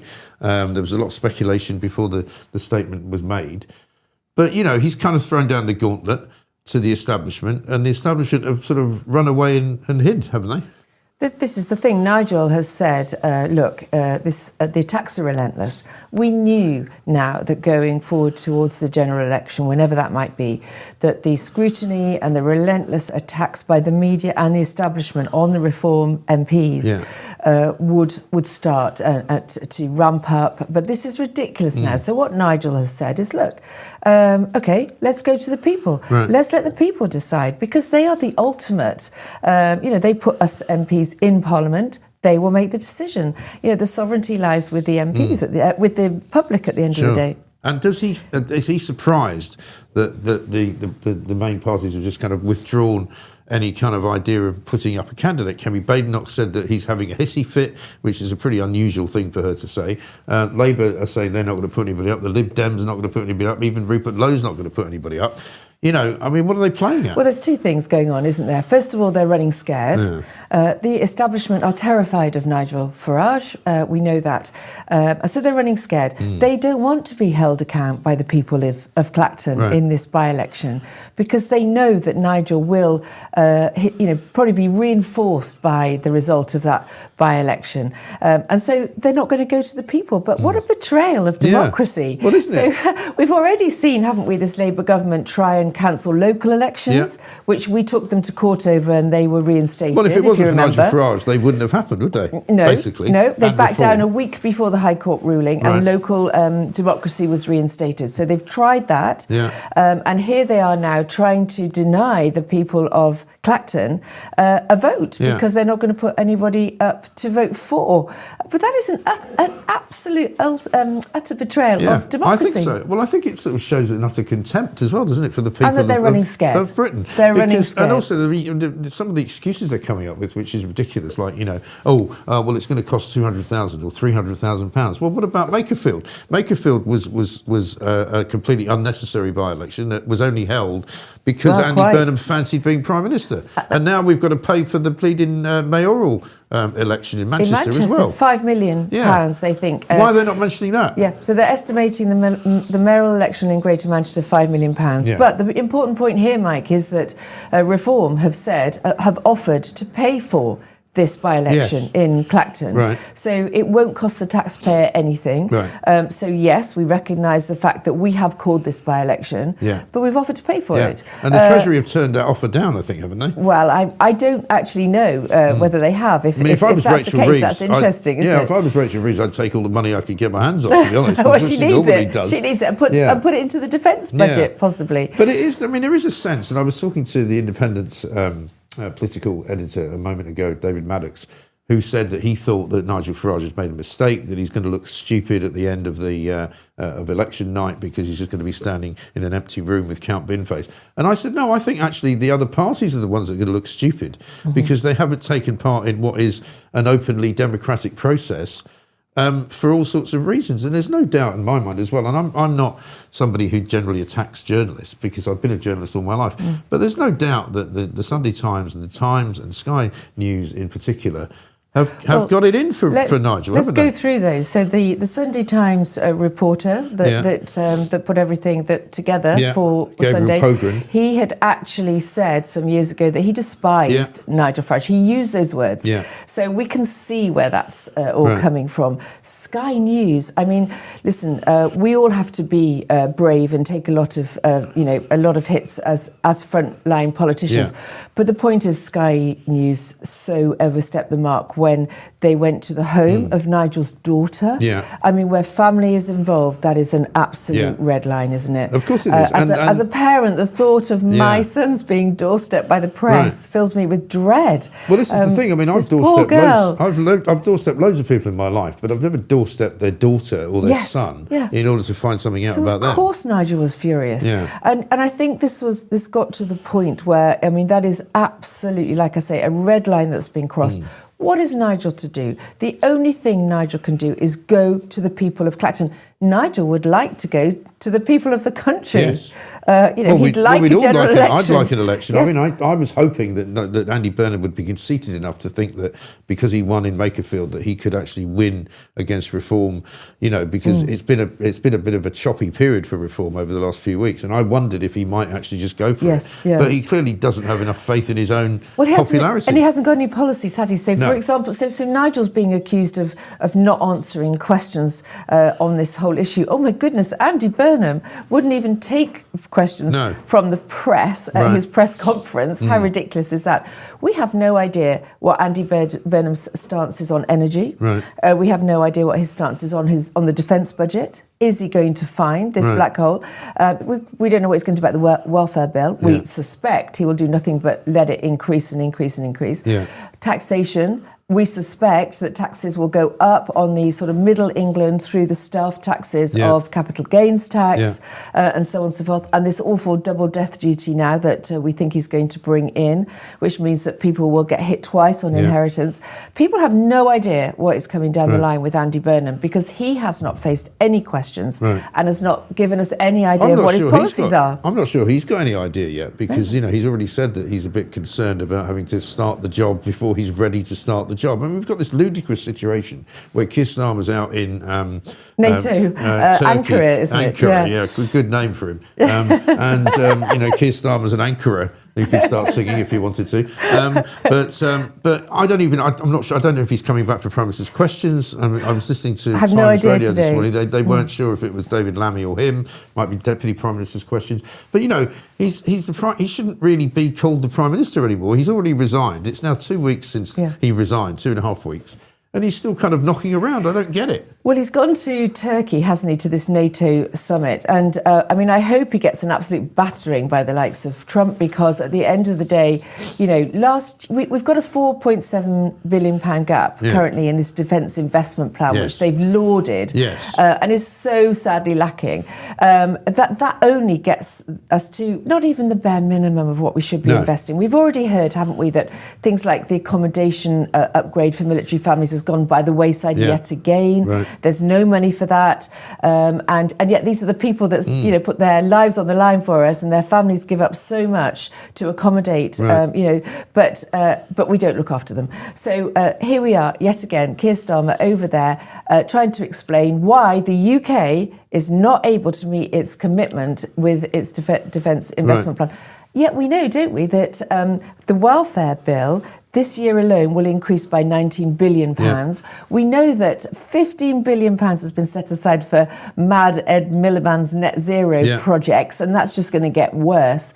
Woe betide us all if he's Chancellor, which is the let's hope not. The word on the street. We've got a £13 billion foreign aid budget. How is it possible that we are giving £13 billion to countries, by the way, like Pakistan, when we've got a £4.7 billion gap in our own defence budget? And how is it that we can arm Ukraine and give them billions and billions of pounds when we are in a deficit situation? And when Keir Starmer announced this so-called defence plan of his, he said it was fully costed. And I actually worked out what he means by that is that he's worked out how much it's actually going to cost, but he doesn't know how he's going to pay for it. So it's kind of a pointless activity, isn't it? And the point is that reform, know how they're going to pay for defence, because we will scrap the foreign aid budget. We will scrap the mad net zero policies and the billions that are being put into that. And we will tackle this welfare bill. We heard yesterday, didn't we, about you only have to online say you've got ADHD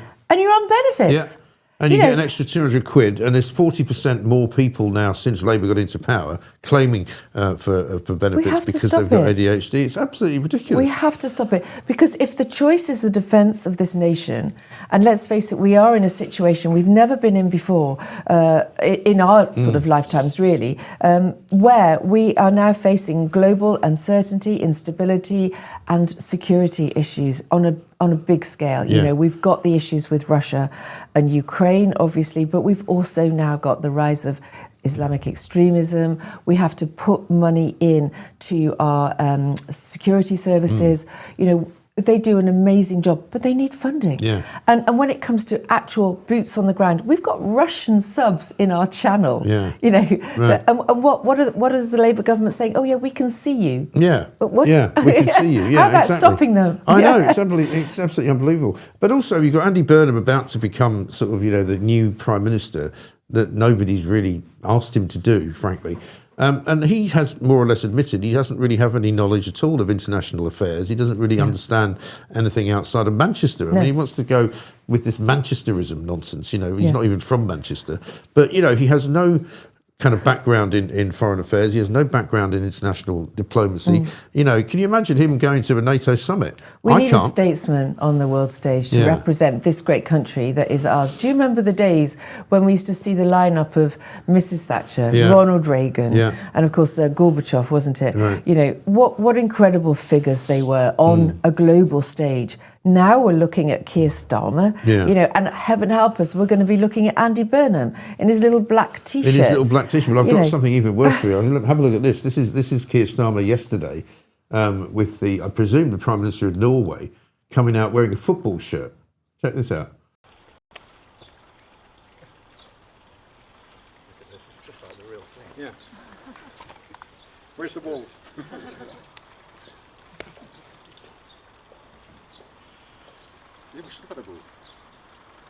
Well, may I say, you know, 45 years ago, Prime Minister, Norway played England in the qualification. It's just embarrassing, isn't it? Look, you know, I'm no killjoy, but that is such a bad look. You know, we should be... Our politicians should always be suited, booted, absolutely, looking like, you know, they are capable of doing the job that the people have put them there to do.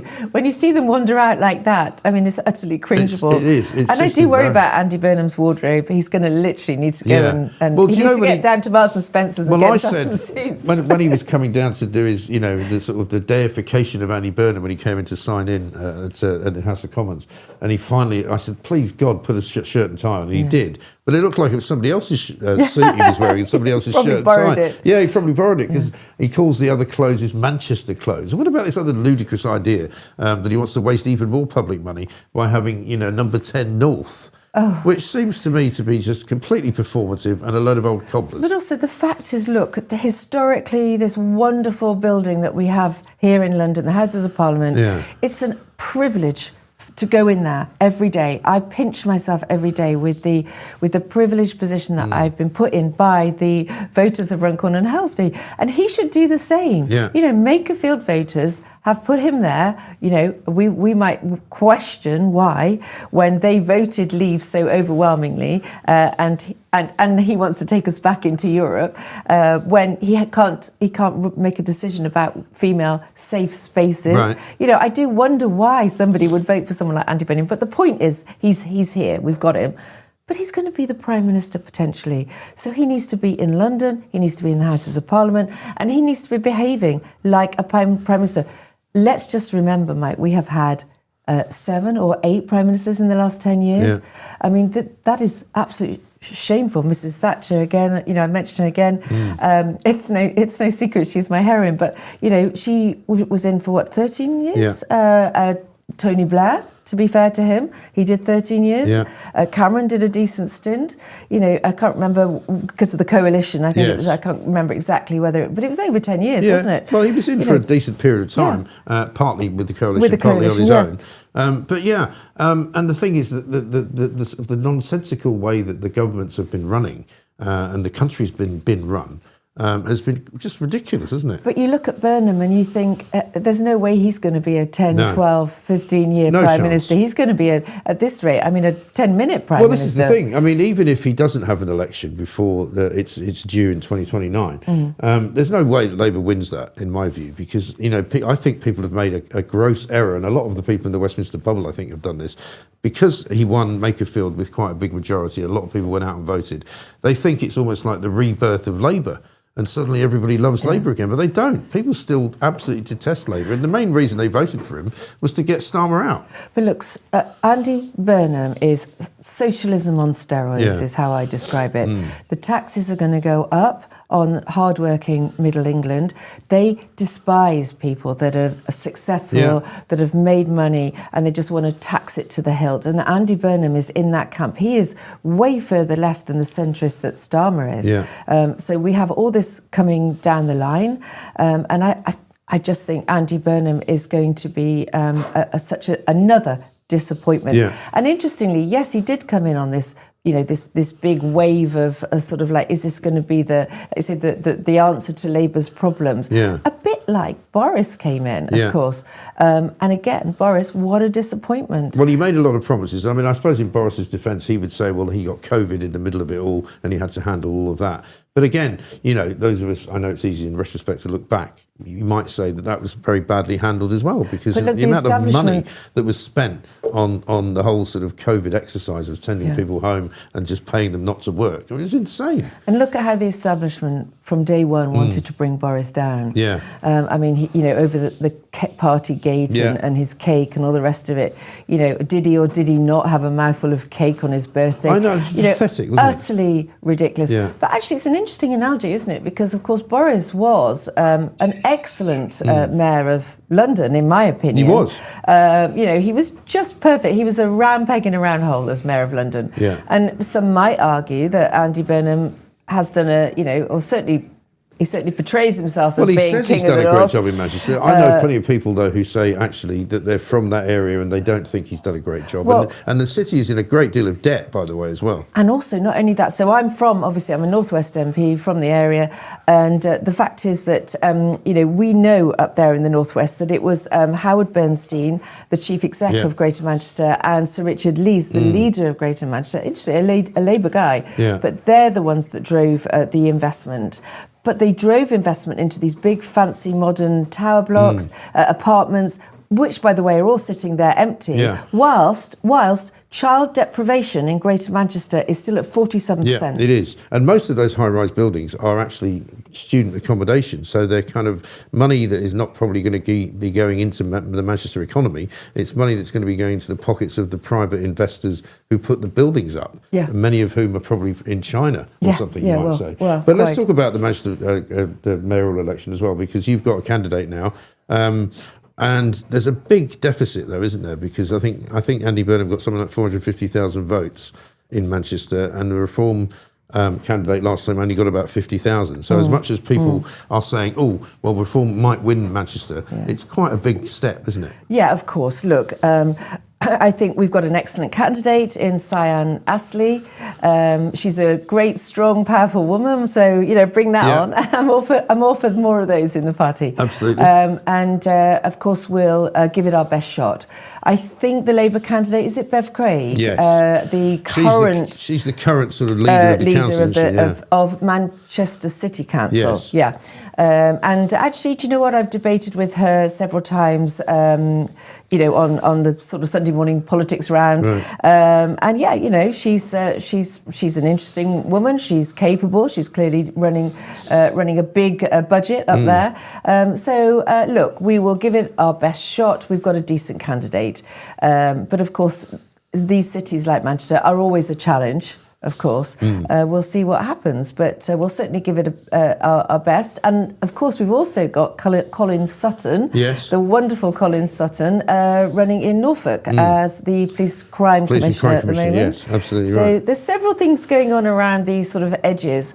But going back to the Greater Manchester situation, the fact is that, look, yes, Andy Burnham has cost those taxpayers £5 million with his vanity project. And let's Which they don't have. They don't have, and no, because that £5 million, I just mentioned child deprivation at 47% in Greater Manchester, you know, that could go towards those sort of needy children. Exactly. So yeah, it's a vanity project by Burnham. He has faced no scrutiny, so it's rich for anyone to talk about Nigel Farage not wanting to answer questions. Well, look at Andy Burnham. Yeah. Well, I mean, the thing is that this is going back to Nigel for a minute. I don't know when. I think I was listening to Lee Anderson last night saying that they expect, hopefully, that there'll be a by-election sometime in August, perhaps. For Clacton? Yeah, for Clacton. Yes, someone said August the 8th or 6th or something like that. Yeah, if indeed it all sort of it has to go through the process of Parliament. I'm told you have to ask Rachel Reeves' permission. We do. To see whether or not she grants it. So, I mean, it'd be pretty funny if she doesn't grant it. Well, and also the Lord Chancellor, I think, has to actually give the MP that's calling the by-election this sort of like nominal role in the meantime. There's some kind of medieval process, something isn't there? 400. The Chiltern 400, that's it, something like that. Yeah. I'm not really entirely sure, but it's some kind of like nominal position so that they can stand. So they may decide not to do that. They may actually decide in Parliament that they won't allow Nigel a by-election in so Clacton. what happens then? extraordinary. I have no idea. I don't think it's ever happened before. No. I think I heard this morning maybe once before in history, but something like the 1700s. Yeah. So God knows, we're going to have to open our history And books. does he hope now that these attacks will stop? Because, I mean, he might be being a bit optimistic, I suppose, if that's what he thinks, because there's no question, is there, that the Sunday Times, as you said earlier, and certainly Sky and some others, will continue to kind of report stories. Of course. Many of which, to me, seem to be based purely and simply on sort of jealousy. It's almost like, they're having to go in first for getting a gift of money, which was a lot of money, yes, but, entirely his business. Then he's got a lot of houses. Yeah. Well, okay, so he's got a lot of houses. Yeah. What's the problem? It's not illegal to own houses. And then next one is George Cottrell and his friend, who he's known for a very long time. Yeah. And I was saying this again to David Maddox. Nobody talks about Louise Haigh as a convicted criminal, which they could describe her as that. She's a fraudster. She was found guilty. But, there is a different standard being sort of applied here. Of course there is. And the fact is that Louise Haigh is billed as getting a cabinet position in Andy Burnham's cabinet. And you're absolutely right. She was convicted of fraud. So how does that work then? Look, Posh, who we know, don't we? Yeah. We know and love. He did the crime. He served the time. Yeah. Years and years ago, he has been a loyal friend of Nigel's forever. Yeah.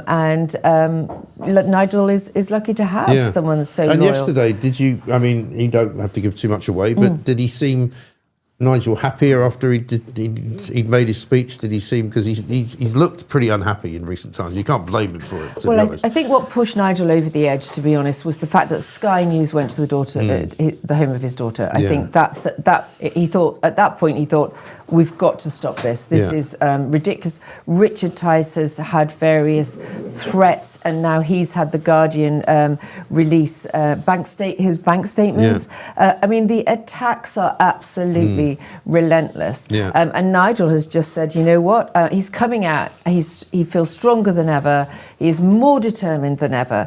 Because you know what it's like, Mike, when you get this injustice and these unfair attacks on reform, and not about Lord Ali and the money that he paid to get influence on which candidates were chosen, for example. There's all sorts of there's the £4 million. Look at Mandelson. Yeah, there's the £4 million that Labour got from the Cayman Islands. The Cayman Islands just before they got in. Nobody's talking about that. I said the same thing to Maddox. I said, what about investigating what happened when Andy Burnham bought a flat in London with taxpayers' money and seems to now still have the flat, and he rented it out, and then he rented a separate flat and charged that to taxpayers. He's got his wife involved in some kind of strange dealings with electric cars in Manchester. Nobody's looking into that. What's going on? Listen, you know what, and this is Nigel's point, is we know that they will be relentless with their scrutiny of reform because they are terrified that reform are coming down the line, and we are. And when this kind of stuff happens, you know what, we are all more determined than ever that we will not give up. We have the hopes of the nation on our shoulders.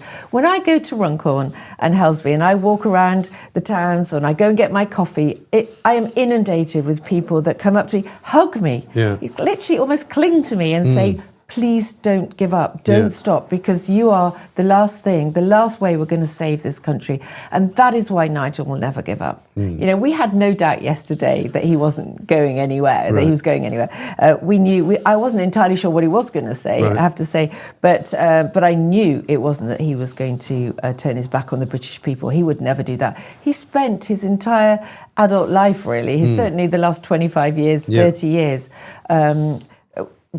never changed his story. He's been consistent in his message, and that is about being a great patriot for this country. And he's not going to turn his back on all the people that have got their faith in Nigel. Well, there'll be a lot of people very pleased to hear that, because I think a lot of people have put their faith in him, and they're hoping that he will continue on as hard as it's going to be against the slings and arrows.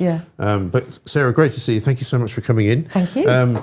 Brilliant to have you here. Sarah Poachin there, Runcorn and Helsby MP for Reform, of course. We'll bring you the latest news on Nigel as soon as we know anything as to whether or not they're going to grant him the right to run the by-election. We've got lots more to do. Catherine McBride's here. Ellie Hodges is going to be talking to us as well. And of course, my meltdown is going to be about proper journalism and where the lines are, because Sky don't seem to know where they are, and neither did the Sunday Times, and I'll give them a bit of a lesson. coming up very shortly. We've got a poll, by the way, have we? Yeah. We haven't even done this, have we? Who invades your privacy the most? Is it Sky News, the BBC, the Chinese Communist Party, or the Labour Party? It turns out it's the Labour Party, 76%. That does not surprise me. Keep those votes coming and keep your thoughts coming as well. Right, before we do anything else, though, why don't we play another clip? Because we've got, let's see, what should we have? Lewis McLeod? Hey? Lewis McLeod? Well, no, let's not do Lewis McLeod. I'll tell you what, let's play the Jacob Rees-Mogg clip. This is good. You'll like this, if you can hear it. Media has blossomed because of competition and because of the different channels through which it can be delivered. Look at Mike Graham, who was with Talk and set up on his own. He's doing an incredible job broadcasting every day, interesting content, getting very good viewing figures, and he's doing that on a shoestring compared to the main broadcasters. It doesn't feel like a shoestring, has to be said. But anyway. Nice coffee, very though. Nice. Yeah, the coffee's very good. Thank you. Great to see you, Sarah. Thank you very much indeed. Should we do a bit of a meltdown? Let's do it. Let's do it.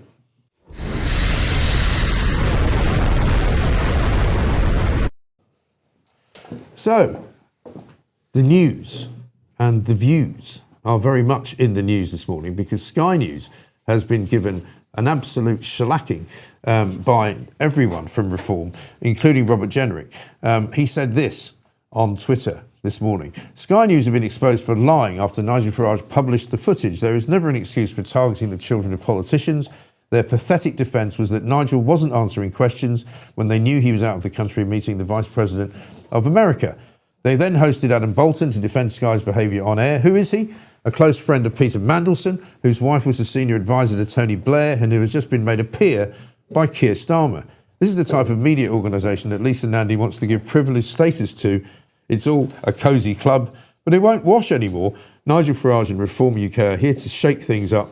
Bring it on. And I think that's absolutely right, because if you saw, as we showed you earlier, the clash between Robert Jenrick and the Sky presenter Adam Bolton, you will see that they were defending the idea that Nigel Farage's daughter was fair game. And the point about journalism is that there are lines and that there are things that you don't do. For example, I've told you many stories about the people that I've interviewed in the past. For example, the man who walks on the moon, who was, of course, one of the men who went up into space. Captain Armstrong was his name, and I had to track him down. But I didn't go via his daughter. I didn't go via his son. I didn't go via his parents. I went straight to him, right? And the point is that he told me to F off. He was entirely entitled to do that. But the point is this. There are rules and they have to be adhered to. Look at the Prince Harry case. He's been found to have been severely wanting because he was trying to shut down the Daily Mail. He was trying to make out that the 57 counts of illegal information gathering that he was accused, that they were accused of doing, was entirely incorrect. 97 other counts were taken by his lawyers to the judge, and the judge chucked them all out and just said, no, we're not having it. And how about this from Paul Dacre, who said this? Prince Harry wrote a sad book which boasted about his killing of 25 Taliban, his drug taking, and in cringe-making detail how he lost his virginity. There isn't a laundry in the cosmos big enough to wash all the dirty linen he has aired about his own family. Should we have a look at what Paul Dacre said?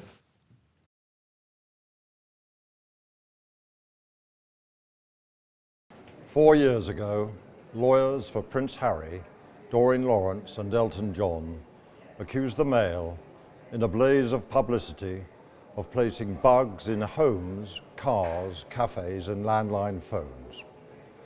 We described those charges, some related to stories that were over 30 years old, as lurid and preposterous.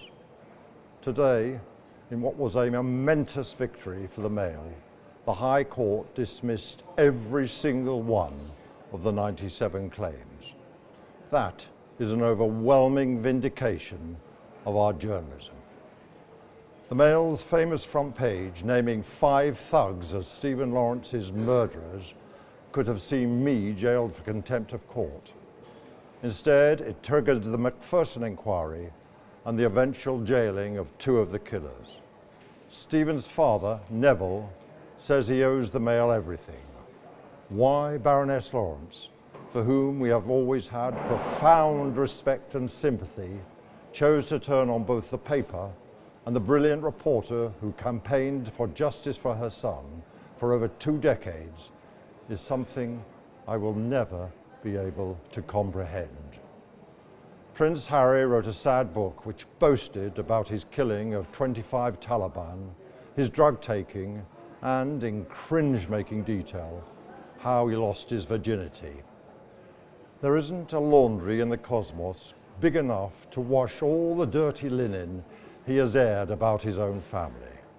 For him, Paul Dacre there, who's the editor-in-chief of the Daily Mail and Associated Newspapers as an organisation. And of course, as I said about Neil Armstrong, there are things that you just don't do as a journalist. There are lines that you do not cross. But have a look at this for Sky's kind of hypocrisy, because while they at the same time send journalists to investigate the daughter of Nigel Farage to find out what she's got to say for herself, have a look at how they treat Ellie Reeves, who of course is the sister of the Chancellor, Rachel Reeves. I just have one other question that I hope Tom might be able to ask you as well. It's obviously been a pretty rough month or so for lots of figures, you know, at the forefront of government. I'm thinking about your sister as well, Rachel Reeves. I mean, it's been, for anyone, I think, kind of doing their job at times like this of great upheaval, all these column inches being written about her, it must be pretty rough. I mean, is it hard to watch your sister in the spotlight like that? Yeah, it is, and I'm so incredibly proud of Rachel. You know, the first ever female Chancellor of the Exchequer, smashing that glass ceiling that's been there for, 800 years, and just thinking about what she's done as Chancellor as well. Interest rates have gone down 6 times, growth has improved, record investment in the NHS, for example, because of decisions that Rachel has taken to stabilise the economy. I could not be prouder of what she has achieved and what she'll go on to achieve. What, do you feel a bit frustrated then at some of the things that have been said about her or speculated about her? Do you kind of want to come out swinging? Yeah, no, I mean, absolutely. And, I think it's really, really important that we get behind Rachel and recognise everything that she has achieved in her role. Yeah, well, we'll all be glad to see the back of her, I think, if you want to get behind her, but that's another story. Uncanny how much she sounds like her, though. But isn't it nice that Sophie Ridge cares so much about how members of the family of Rachel Reeves are affected by what is said about her in the public space, where they don't care exactly what happens to any member of the family of Nigel Farage? There's a double standard, everybody knows that, and that's a terrible state of affairs. And so therefore Nigel Farage, I think, is quite right to step away from that and to say he wants to have a by-election to prove once and for all, who's running the country. So let's get it on. We'll see how it all goes.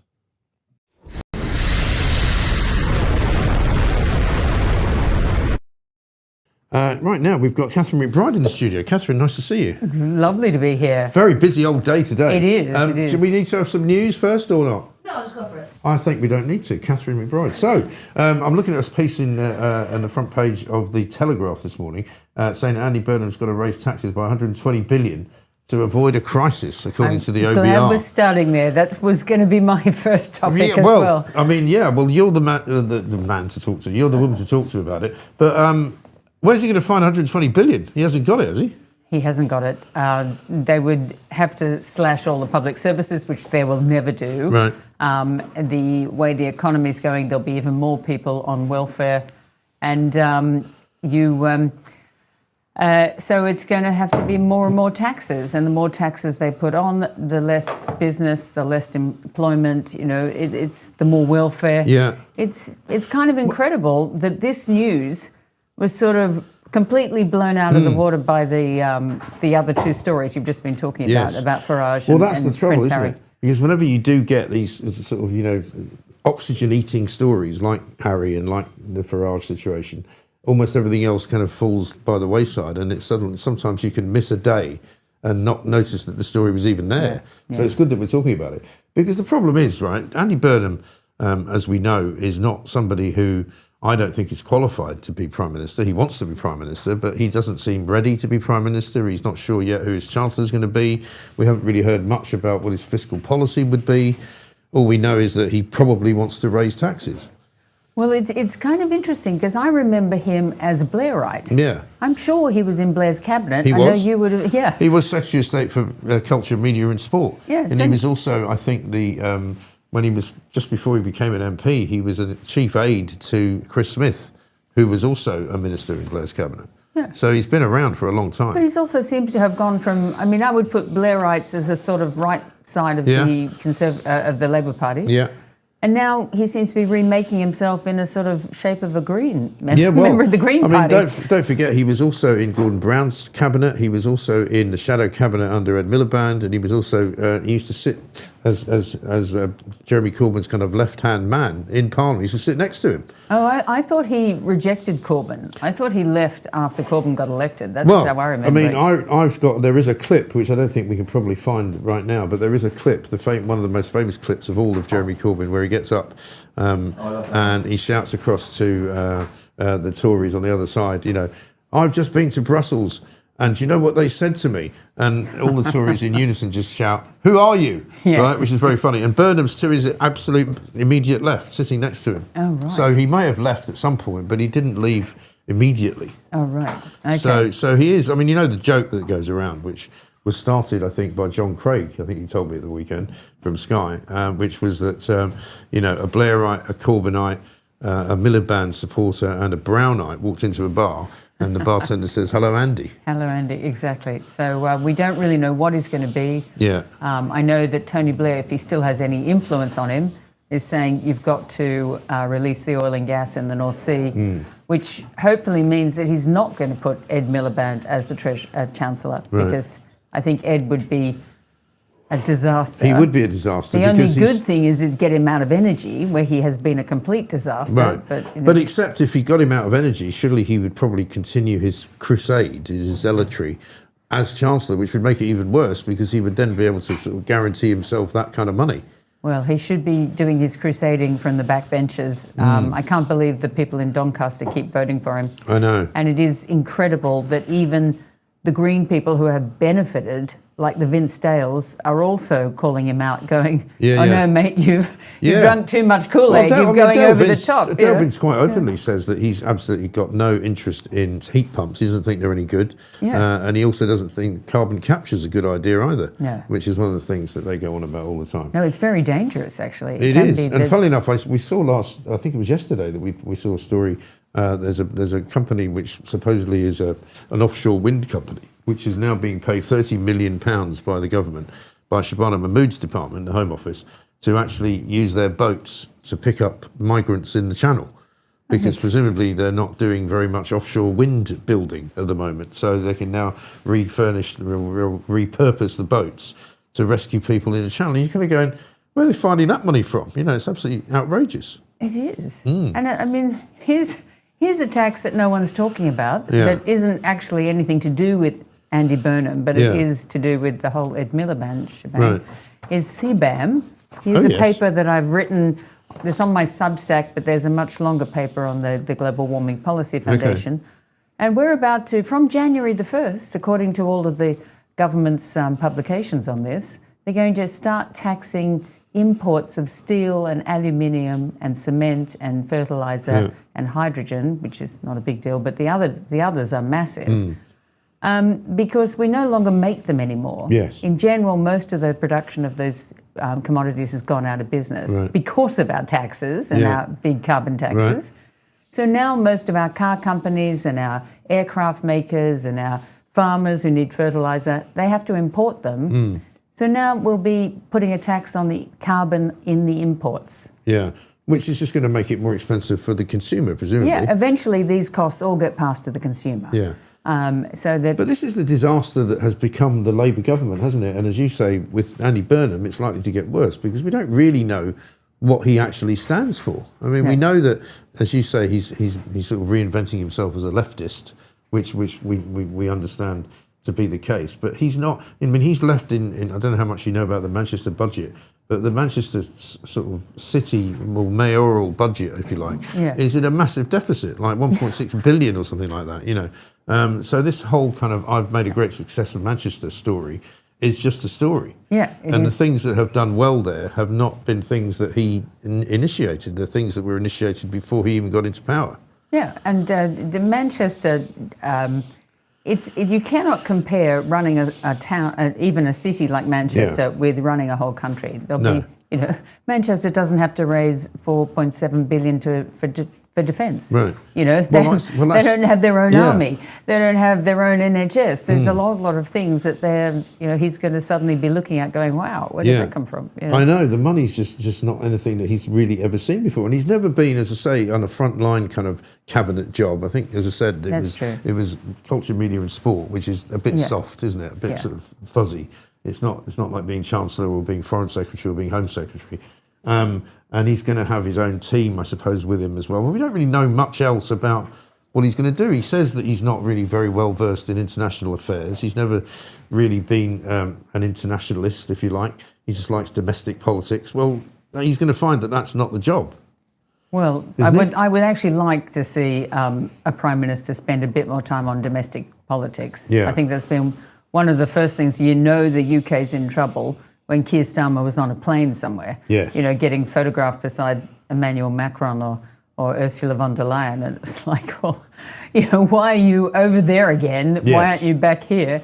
So that could be a good thing about Burnham if he actually starts looking at the UK, because the UK is an independent country. Yeah. We are not in the EU, and we really have to start thinking about it. But it's another thing that he's kind of flip-flops around on, hasn't it? Because he was a very keen man for getting back into the European Union. Then during Makerfield by-election sort of campaign, he said, "Oh no, I don't want to do that anymore." Yeah. But at the heart of his kind of campaigns in the past, he's very much pro-European, isn't he? Unfortunately, that's the Labour way. Don't mention Europe while we get elected, and then once we're elected, oh, sorry, didn't we tell you about that? Yeah. It's incredible how they've introduced this reset, which is happening again with no one really looking at it, no one picking it apart. There's a really good team in the House of Lords who have had a reasonable look at it, but it's after the fact. Yeah. This idiot MP has agreed to whatever the EU wants, and he did it last May. His name is Thomas Simmons, or Nick Thomas Simmons. Nick Thomas Simmons, yes, I know him. He's one of the more stupid ones, isn't he? Well, he must be, because we haven't even seen the bill. Yeah. The EU has already put into their documentation that they will be charging us for the service of us following their rules. Well, I think we're giving them about £1 billion, aren't we? This was something that Starmer it'll set be up. more than that. Yeah. Each section will be about £1 billion, and the defence thing, they first came up with £6 billion. And we rejected that, but I bet you they pay it by a back door somehow. Yeah, unbelievable stuff. And just to show that all they really understand is giving money away. There's a piece in the Times today from Bridget Phillipson saying that families on benefits should be given 33 hours of childcare a week. And you kind of go, well, hang on a minute, they're on benefits, so they're clearly not working. Why do they need free childcare when they could be looking after their own kids? What's that all about? That's insane, because also that makes it better off to be on benefits than to actually be going and working. Well, an awful lot of people are beginning to see that that's the case, unfortunately, which is why so many people now are not available to work and just aren't interested. And in a way, you can't really blame them, because if you're sitting there, happily making, or if you're a family pulling in something like, 50,000 a year in benefits, but the only job you could get would be 25,000. You're not going to bother, are you? And you might lose your 30 hours of childcare. Well, no doubt you would, yeah. So, it's not a happy scenario. And in terms of just what happens with our economy, with the OBR say we're going to have a crisis, what do they mean by that? We're already having a crisis, aren't we? We're already having a crisis. Is it going to get worse? Well, the crisis could be that right now we rely on the bond markets to fund our lifestyle. Yeah. We're living beyond our means. It's just like the bank funding your overdraft all the time. Yeah. And there is a fear that the bond markets and the savers might go, well, we don't want to lend money to the UK, or we will, but at a much higher price. Yeah. So we need a much higher interest rate to take that risk. Right. And we're also seeing today, there was another news that this is happening in Japan. They've lived on very low interest rates for a long time, and now their interest rates are beginning to go up. So that's not going to bode well for a country that's living way beyond its means. Yeah. We have to stop that. Right. We have to start looking at what we're spending money on. Right. Well, this is it. The only way really to kind of correct where we are, surely, is to stop spending so much money. But they don't seem to want to do that. Well, because the most obvious thing to cut is going to be the public service. People keep telling me that AI is going to replace lawyers and accountants, and I'm sitting there going, yeah, and public servants. Yeah. Well, I've heard a story this morning where they were saying something like could it be as many as 4 million people could lose their jobs in Britain because of AI? Yeah, well, if they're all in Westminster, If they're all in the civil service and lawyers, I don't think I'd have a problem with that. Yeah. You know, lawyers not my favourite people, it has to be said. So, I mean, in terms of, and also we've seen overnight, we haven't actually mentioned this, but a bit of news I suppose we should mention is that there's been a bit of another sort of skirmish in the Middle East, hasn't there? There's been some rockets fired from Iran into Bahrain, I think, and Kuwait, is it? Yeah, and they are so their the oil militaries prices are seeping up again. Yeah, but also the good news is they're defending themselves. They've apparently defended themselves against a lot of drones that were coming over. Right. So it seems that it's going to take a while before Iran realises that it might have lost. Because it does seem to have settled down a bit, doesn't it? The oil prices. Oh yeah, and the oil price is coming down. And the supply chains are rerouting, and people are beginning to work out that there's other sources of oil. It could be in the North Sea if only we'd use it. The biggest problem is at the moment that a lot of the boats, there's very specialist ships for shipping liquid natural gas and for shipping the large bulk oil carriers. Yeah. And a lot of the world's supply of ships is still stuck in the Gulf. Right. So that's the biggest problem, is they have to start getting those ships out. And then they can get the oil and the gas they need from America or Canada or Australia. Well, that's the other thing that Burnham's other never going to countries. do is start drilling in the North Sea, is he? That's the other problem. But That's the first thing he has to do. it really would be good, wouldn't it? Yeah. Catherine, good to see you. Thank you very much indeed. Always a Catherine pleasure. McBride. Where can people get that? Your Substack is... This is on my Substack, Yeah. and if you go onto the Global Warming Policy Foundation, you will see a much more detailed one. But if you want the quick version, the quick version, I'll leave it for you. Thank you very can much. Read it. I shall check it out. Great to see you, Catherine McBride there. Should we do a few super chats? Before we speak to Ellie Hodges, who's here as well. This one from Sunshine Hawk. Great show again this morning. Thanks, Mike. That's very kind. Thank you very much. Leon says, media have softballed Starmer and Labour for 2 years and then gone to war with Farage. Where is Ipso and Ofcom in all this? Well, that's a very good question. Mr. Woodward says, does the number of votes Farage get in Clacton affect the 10% threshold in a recall petition? I don't think so, is the straight answer to that. I don't know, is the answer as well. Simon sent us another super chat. Thank you very much for that. This one from Mr. Woodward. Morning, Mike. It seems that the rules regarding gifts in the 12 months prior have not been read in their entirety. The rule states for political purposes about the gift. Security is not, in my opinion. Well, of course, the people who have been critical of Nigel Farage say that it's not because it was not for political purposes. It's not clear whether it was for political purposes because Nigel Farage has given a couple of different answers. He said, first of all, it was a gift which was unconditional, which meant he could spend it on anything he wanted, including a load of Ferraris. But then he said it was also a thanks for getting Brexit sorted out. And so they're basically trying to argue that he should, in fact, have declared the money that was given to him, even though it was given to him before he became an MP. And that's the bit that's so unclear. And according to people inside Reform and Nigel Farage's people, he did actually seek guidance from the parliamentary authorities before he became an MP, and they said he didn't need to register it. Younger says, one of the best shows yet, Mike, and that's saying something. Well, thanks to Jacob Rees-Mogg.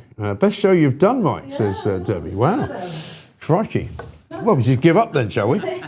I mean, we had our 6-month anniversary on, was it Monday? Yes. I think it was Monday, wasn't it? So well done, everybody. Yeah.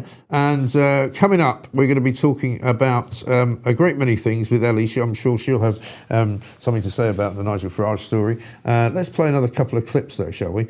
Why don't we remind ourselves, actually, of what Nigel Farage said? We played it earlier on this morning, but here's what he had to say yesterday. It was the final straw. Enough is enough. And I thought over the weekend, what shall I do? I could go out and try and make some real big money. I could go to the USA, where I've got plenty of offers. And then I thought, why should I be judged, today or in history in the future, by Sky News and their ilk? Why should they be the people that decide my fate when, as I repeat, I've done nothing wrong? I've thought about it hard, and I've decided today I will resign as a Member of Parliament for Clacton-on-Sea, thereby forcing a by-election, which should happen, I hope, in short order. No, I've decided that the people of Clacton should be the judges of my actions. This will be a people versus the establishment by-election. It's a chance to stick two fingers up to the entire establishment, to frankly tell them where to go. And that is why I will be putting my name forward to stand in this by-election. I will fight to win. I will fight to continue the political revolution that reform has started. And I would say this to you, the voters of Clacton: if I win, you win. Because if I lose, they win. And we will never, with the two old parties, get the type of fundamental change that we need to fix broken Britain. This video is sponsored by Tally Money. I'm delighted to be joined in the studio by CEO and founder Cameron Parry. Cameron, very good morning to you. Nice to see you. Tell us what Tally Money is. Well, at Tally Money, you get a savings account powered by gold. So we give you a sort code and account number in your name, just like a normal bank account, but instead of sitting in pounds, you now have milligrams of gold that we brand as Tally. Okay. And how does it actually work sort of day to day? Do you check the gold price every day? Do you need to do that? How does that? We use the spot price, what's called the spot price in gold, and that updates every minute. It's a live price. We don't charge any premiums or FX margins on anything on that. You just go about your day as though it was any other mainstream foreign currency, except that you see all your transactions in real time and you're not getting charged international transaction fees and things like this. Okay, so if I move some of my money into Tally, because I've just opened an account, what happens to it? And is it one of those things that I'll just be watching all day to go, ooh, look what's happening today? You might do, but you've probably got better things to do with your time, to be honest, Mike. I don't actually think about the little movements in price, because I know over time that on average it goes up more than 12% per annum, and it has each year for the last 10 years. You know, bank savings products or current accounts just can't compete with that at all. But the main thing is my money's sitting there. It's my direct ownership of an asset. When I use my Italia card, in London to buy a cup of coffee, the merchant still gets pounds. Yeah, okay. To find out more about Tally Money and for a special offer for viewers of the Mike Graham Show, simply scan the QR code or click the link in the description right here. Welcome back to the Mike Graham Show, 22 minutes past 9. We're here, of course, until 10 o'clock when Kelvin McKenzie will be taking over from 10 until 12. And then you've got Mark Littlewood, of course, who I think is hot-footing it back from Mallorca, where he's been covering the World Cup with the World Cupper. And you'll get a great show from him today as well. Right now, though, Ellie Hodges is here. Very good morning to you. Good morning, Mike. Nice to see you. Before we start, I've got another clip that we haven't played yet on the basis off the back of what happened yesterday with Nigel Farage. And here's Ed Davey, the Liberal Democrat leader. Let's see what he's got to say for himself. It is totally legitimate that any MP where there are allegations that they've broken the rules, they are investigated by an independent body. That's happened to MPs of all political parties. The point is that Nigel Farage has broken the rules so badly, enriched himself so much, that he doesn't want to face the music. This whole episode shows what a dodgy character he is. He's now trying to escape justice and scrutiny by calling this by-election. I hope the people of Clacton, who've been let down by him for the last 2 years, where he's gone off and lined his own pockets, will see him for the grifter that he is.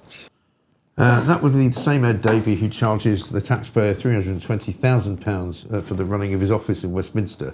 Ellie, I mean, this guy has got some nerve, hasn't he? Also, how is he escaping scrutiny by having a by-election? Surely that's actually putting more scrutiny on him. Exactly. It's actually facing all the issues head on and saying, OK, you're saying that I've done this, you're saying that the public doesn't have any trust in me any longer, I'm going to face this head on and call a by-election so the people of Clacton can decide the future of me and my party, which I think is actually the most brave thing to do. But I mean, Ed Davey, come on, I think whatever Nigel Farage does, even if Ed Davey might even secretly agree with it, he would come out saying that he's a grifter and all of these different things.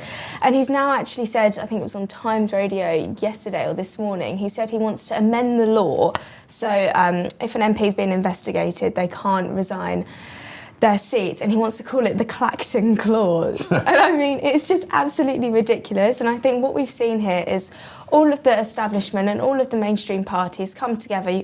I mean, all of the parties, actually, not even just the mainstream parties. You have Restore, the Conservatives, the Liberal Democrats, Labour, all refusing now to stand a candidate and participate in this. And when you actually look at some of the things that they said when they've come out and said we're not going to run a candidate, they're all actually pretty similar. Yeah. So almost like they're reading from the same hymn sheet, you think? Exactly. And I think that this by-election is just going to be a Nigel Farage versus everyone. And it's actually crazy that we've... I put up a post actually saying, how on earth would you explain UK politics to someone that's not from here right now? We have the future Prime Minister most likely running against a literal bin in a by-election. I know. Isn't it weird as well? Because people are taking the view, particularly the Westminster bubble people, who I have a real problem with. I was talking to David Maddox earlier from The Independent, who is a decent journalist, but he's in that Westminster bubble, and he was saying, I think Nigel's made a mistake. I think he should have faced the music. He should have he should accept that there's going to be scrutiny into what he does. All of which I'm sure Nigel Farage would accept, but what he doesn't want is intrusion into his family's life. He doesn't want people knocking on doors where people like his children live, where his daughter lives, where his grandchildren might live, and I think he's absolutely right about that. But at the end of the day, there is a double standard here, isn't there? There's no question that, for example, all of these people who are saying we're not going to run, we're going to take our ball home, we're not going to play, saying, look at the money he's costing the Exchequer, isn't it terrible? Well, what about Makerfield? I mean, that was a big cost to the Exchequer. And also, Reform have now said they're going to pay for They've this offered to, but I think the to Treasury have said they don't want the money. No, so it gets to a point where it's like, what can they actually do to please people? Because whatever they do, the establishment come back and say, no, this is wrong. And we've seen that Richard Tice has accused the National Crime Agency of leaking bank statements. All of these really dirty tactics. I think they're going to come out even more during this by-election, and people are saying, how can you have dirty tactics when no one's running against Farage? But what it actually means now is that all of these opposition parties to reform are going to come together and try and get whatever they can to damage Nigel Farage's reputation. And the dirty tactics we're seeing at the moment, I mean, leaking bank statements, going to Nigel Farage's daughter's house, I mean, all of these things are actually quite disgusting. And I think that we saw a version of Nigel Farage in that speech yesterday that a lot of us actually haven't seen before. He was angry, and as he said, people are saying, he's got angry. Well, yes, I'm the angriest I've ever been. I said this earlier in the show. It's a bit like, somebody being punched, for 10 minutes in a corner by about 15 people. And then after he gets up and he starts shouting at them, they say, what are you shouting for? What are you upset about? Well, because you've been punching me for 15 minutes. Exactly. And the thing is that, there's clearly... more criticism of Nigel Farage than there is of anybody else. Again, nobody's mentioning the fact that because of Andy Burnham's, lust for power, it's going to cost about £5 million to the taxpayer to have another mayor's election in Manchester. All they're bleating about a Clacton by-election, but they're not saying, what about the £5 million? And they're basically not scrutinising Andy Burnham in anything like the same way. No. I was saying again earlier, he's got questions to be answered, I would say, about the flat that he owns in London, one that he bought with money which he put through as parliamentary expenses, the fact that he then rented that out and then, took the money from the rental property and then rented another place and charged that to the taxpayer. There's all manner of things they could be investigating. There's links between his wife in Manchester and an electric car kind of, deal that's been made, which we don't really know the ins and outs of, but there's plenty there to look at, but nobody's doing it. No, and I think that a lot of this actually might even be the Westminster bubble are actually kind of annoyed that they're not going to have a summer anymore, are they? Because everyone's going to be in Clacton. Well, I mean, funnily enough, Quentin Letts this morning writing in the Mail, a very funny sketch on Nigel Farage's speech. He's saying, quite a lot of the reasons why they don't want to run in a by-election is because they're all on holiday in Tuscany in the summer, and they don't really fancy coming back and knocking on doors in Essex, which is possible. Yeah, I just do think that the Westminster bubble are panicking and seeing them trying to defend the indefensible in many ways, especially Sky News. I mean, I'm not sure if you saw that clip of Robert Jenrick. I did. We played it out earlier. I'd play it again, but it's not very good volume, is it? No. Should we not? No. But seeing them trying to defend going to Nigel Farage's daughter's house and saying, "Oh no, it's okay. It's standard procedure. It's standard." It really isn't. It is really not. No. And seeing them trying to defend it is actually really embarrassing. Yeah. And we saw Lewis Goddard, I think his name is, from the Newsagents podcast, put out a tweet saying, one of my least favourite people, saying that Nigel Farage is one of the most physically attacked people in politics. Tell that to Joe Cox and David Amos. And I just thought, well, how much of an inappropriate thing to say. You're basically saying that Nigel Farage has to literally be killed for you to take the threats to his life seriously. Yeah. And we saw the Home Office remove 70% of Nigel Farage's security funding after the Charlie Kirk assassination.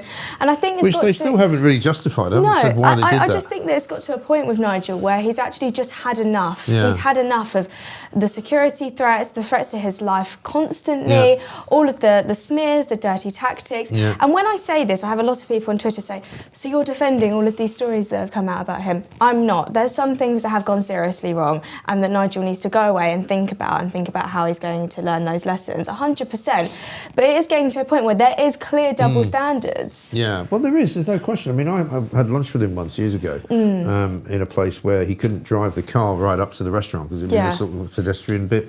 And he said, I wish you told me because I don't normally walk to the restaurant. And I said, why is that? He said, because people throw things at me. Yeah. And he gets terrible abuse, And so he basically has a rule where if he can't park the car right outside and walk in with his security guys, he doesn't go. Exactly. Because and he's had that life, I mean, this was long before he was an MP, and he's had that life for a long time. And so I don't think anyone quite understands how difficult it is for him. And he described that situation, didn't he, when he said some mob turned up in his local village pub. And I know the village, it's a very small village, and the pub is a very small pub. And they were rocking the car and punching the doors and kicking it, I mean, nobody else in politics has to put up with that. No. And, and as you say, ludicrous to kind of compare it to people who have been assassinated, of course.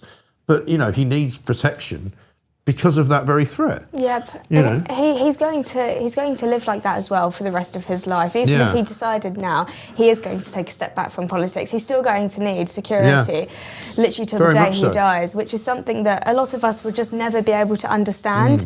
But I just think as well, especially in his speech, when he was mentioning his family, he was using a different tone and he did seem angry. Yeah. And I think that no matter what political persuasion you are, for the majority of people, family does mean everything. And when people mess with your family, you have a very, very strong response to that. Yeah. And I think that's what we saw from Nigel Farage, is a tipping point, saying, do not bring my family into this, which I totally understand, especially with his daughter as well. She's got nothing to do with politics. No. It's not exactly like she's running in an election or has any relation to politics whatsoever, apart from who her dad is. Right, exactly right. I've got this from Alex Phillips, who posted this yesterday about Ed Davey. How about you tell us about that time you were the Post Office Minister during the Horizon scandal, then coined £275,000 helping the law firm representing the Post Office. People committed suicide over it. You utter scumbag, which is why you avoid the press by goofing around on jet skis like a giant prick. I do like a bit of Alex Phillips. I saw you were out with her the other day. She's great. But I mean, the point is that it's so ludicrous what's going on. Because even if I'm not sure what you're referring to when you say that he made some mistakes. But, in terms of taking money, somebody gives you £5 million, you're not going to say no. Particularly if you, at the time, are not, in fact, involved in politics, which he wasn't. Similarly, then they start attacking him for having a few houses, which again is not illegal. You're allowed to have, money. It's almost as though they're kind of criticising him for being well off. I think it was good that in his speech he did go down the line of, yes, I do have money. Yes, I do earn money outside of my job as an MP. What's wrong with that? I think that was actually a really strong line to take. And that's what Trump does as well. Yes. He always just says, what's wrong with making money? Yeah. But I think that we do have a problem in this country where we don't like people that are being successful and have more money than us. No, I mean, it's very true. I mean, I was telling this story the other day when I went to live in America in the 80s, when I was not much older than you are now. Yeah. And I was amazed because in London it was kind of like, people were starting to make money. It was the beginning of the sort of Thatcher years and the yuppies and the city and the Big Bang and all of that. And people really resented them, and people were like, oh. That's a bit vulgar, buying a nice car, and people were getting nice cars, and people running keys down the side of them, because it was a nice car. Yeah. Whereas in New York, in America, they were like, good on you. If you've got money, if you're making a success of your life, if you're working hard, if you've got a great business going, they love it. And there is something about the kind of pettiness, I think, of our journalists and of our kind of establishment figures, many of whom are loaded, by the way. Exactly. Who don't like you to talk about money. It's just very odd. And it's usually as well the people that actually have lots of money that are always looking down on other people that are being successful as well. But I think the big thing that this really shows, all of this fiasco that's happened at the moment with Nigel calling a by-election, I don't think that a lot of people that are part of the Westminster bubble realise that, I've been out following when Nigel's been out campaigning in different areas, just, going along to see what the kind of mood is like. And people running up to him saying, Nigel, you're the last chance we have. You're my only hope. Please save this country for us. And no matter if you love him or hate him, there's a fact that people are putting all of their hope into Nigel. Yeah. And I think that a lot of people yesterday were sitting on the edge of their seats, really praying that he doesn't step away from politics. Absolutely because right. for a lot of people, he is their only hope. And I know it sounds a bit dramatic, but it's very true. People look at the state of this country, they look at their towns, they look at their cities, and they think, we need someone to come in that's different, that isn't part of the establishment. And they see Nigel Farage as that person. And who cuts through, and he's the guy that, this is one of the things that they were criticising him for, because they would go, the so-called, elites of journalism. Dan Hodges got a big piece in the Mail today, which he kind of, has a massive go at him. Just clarifying, I'm not related to Dan Hodges. No, Everyone thank God always for that. comments that. Yeah. I am not. Yeah, no. This self-pitying, evasive and frankly boorish figure was a pale shadow of the anti-establishment hero. As I say, they sort of beat him up and then say he's complaining about being beaten up. Of course he's complaining about being beaten up. The point is that, they're trying to make out that this cheery, chappy kind of, guy down the pub with a pint in his hand has gone, and instead he's now this sort of rather grumpy character who doesn't like being scrutinised. Well, they wouldn't like being scrutinised. If Dan Hodges was being put through the ringer like that, exactly. he wouldn't fancy it either. If people were going around knocking on the door of his children, or scrutinising his bank account and saying, well, where did you get that money from? Or where's that come from? It's really totally unfair, I think. No, it is unfair, and we're just seeing all of the dirty tactics come out, and I only think that this will unfortunately just get much, much worse. But I also don't think that Do you think it will stop now that he's called for a by-election, or do you think there's still going to be I think there's still, stuff? from when I'm speaking to people, I think there's still more stuff that left-wing journalists have that will come out. But I think Reform are prepared for it. And I just think the dirty tactics will get a hell of a lot worse, unfortunately. But I don't think Reform were not expecting this to happen. I think they knew that this is the kind of thing that'd be happening. But to the extent in which the establishment are throwing all of their toys out the pram is actually quite scary and just absolutely ridiculous. Well, Dominic Cummings sort of predicted it, didn't he? Yes. He said in one of his tweets a while back that, they would literally stop at nothing to try and prevent Reform from getting anywhere. And I've heard, certainly from some sources that I know, that News UK have said that they want to stop Nigel Farage getting into power. Really? Yeah, apparently. Wow. And that they've had sort of presumably seriously high-level meetings with the Tories to try and make that happen, which is interesting.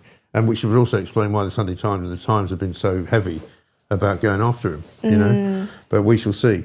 Ellie, good to see you. Thank you very much indeed. Good to see you as well, Mike. Shall we have a little bit of Rees Mogg again? Because I think we can't play that enough as far as I'm concerned. Have you seen this? Media has blossomed because of competition and because of the different channels through which it can be delivered. Look at Mike Graham, who was with Talk and set up on his own. He's doing an incredible job broadcasting every day, interesting content, getting very good viewing figures, and he's doing that on a shoestring compared to the main broadcasters. Isn't that nice? I love Jacob. It's very true. It's very true, though. He's great, and he comes on here as well quite often, which is always nice. And we'd like to maybe get him back on again after that. So we'll give him a special gold cup to put his coffee in for being so nice. Yeah, why don't we? Let's have a look. What should we do that we haven't done? We haven't done the caller to LBC. Oh, yes. About Shabana Mahmood. This is a caller from who's even further left than LBC are. Check this out. stop trying to out-reform reform. I'm disgusted by the policies of Shabana Mahmood, vilifying immigrants to this country. Frankly, I find it outrageous. And the fact that you're trying to appeal to far-right voters, the kind of people who would vote for reform, I find disgraceful. I voted Labour at the last election, and precisely because of your policies on this, I would not vote for Labour today. Wow. It's alienating a lot of centre-left people like myself. Not far, I would view myself as centre-left. A lot of my former colleagues are similar. And at the last local elections, none of them voted Labour, whereas previously in the 2024 election, virtually all of them voted Labour. So I hope you take this message back, and I hope that she is replaced, because for people like me, she is doing your party a huge amount of damage. That's Wes Streeting there taking calls when he was on LBC, being slightly shocked to hear that people actually really don't like Shabana Mahmood, because Shabana Mahmood, of course, sitting there in the Home Secretary's office, making out that she's doing a great job. Lots of people say she's doing a great job. Lots of people say she's very tough on immigration, when it turns out actually she's only about as tough as all the previous Home Secretaries have been, which is not very tough at all, because we've seen an influx of more legal migration, people coming here because they're family members of people who have got a work visa. We heard about that story yesterday. And then yesterday also we heard about the £30 million being paid out by the Home Office and Shabana Mahmood to an offshore wind farm company because they want to use their ships to rescue migrants in the Channel. I don't know quite what the wind farm company makes of that, but they're probably very happy to pocket the 30 million quid, you'd have to say. Right now, though, let's talk to Ted Newson, who is, of course, with the Global Warming Policy Foundation. And we're going to talk not just about global warming and what's going on with the Green Brigade, but also Clacton, because, Ted, I understand you live in Nigel Farage's constituency. I am. I'm a fifth-generation Clactonian. Very good. Well done. Well, congratulations and good morning to you. So what do you make of it all then in Clacton? Well, I think ultimately this has been a big stunt from the big parties. Obviously, Farage, he's not being criticised for what he's been doing as a leader, but he's being criticised for what he's been doing as an MP, especially by the media. Yeah. So he's kind of turned back on them and said, look, you can't criticise me. The people who can actually criticise me are my constituents, the people that voted for me. And if they've got no confidence in me anymore, let's put it to a vote. And then all the other parties, one by one, come out and say, "Oh no, we're not gonna indulge Farage's publicity stunt." Kemi Badenoch actually called it a fake election, which I just find absolutely ludicrous.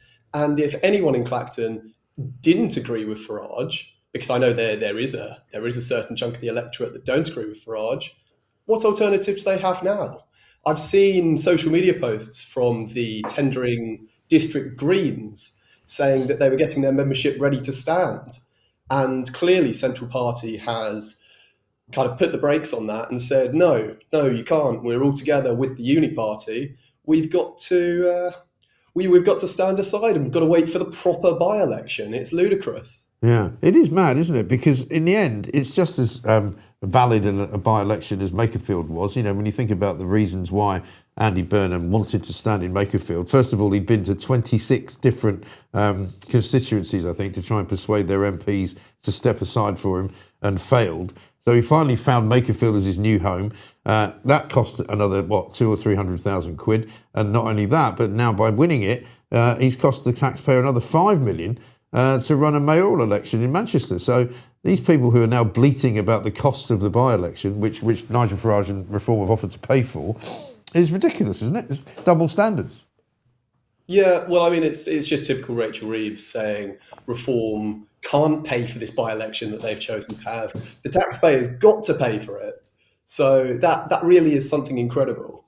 But, I mean, they go on about election law, they go on about convention as well. Farage is all about ripping up convention. And quite frankly, that kind of tell them again attitude is what's going to cut through with the people of Clacton, and he's going to get elected on an even bigger majority. Now that he's only standing against Sol Binface, I can see him getting 80-90% of the vote for sure. Yeah. And also people are saying, oh, it's going to look a bit embarrassing for him, you know, on the night of the count when he's standing on his own, just with Binface next to him. I don't think so. I think it's going to make the rest of the political establishment look ridiculous, isn't it?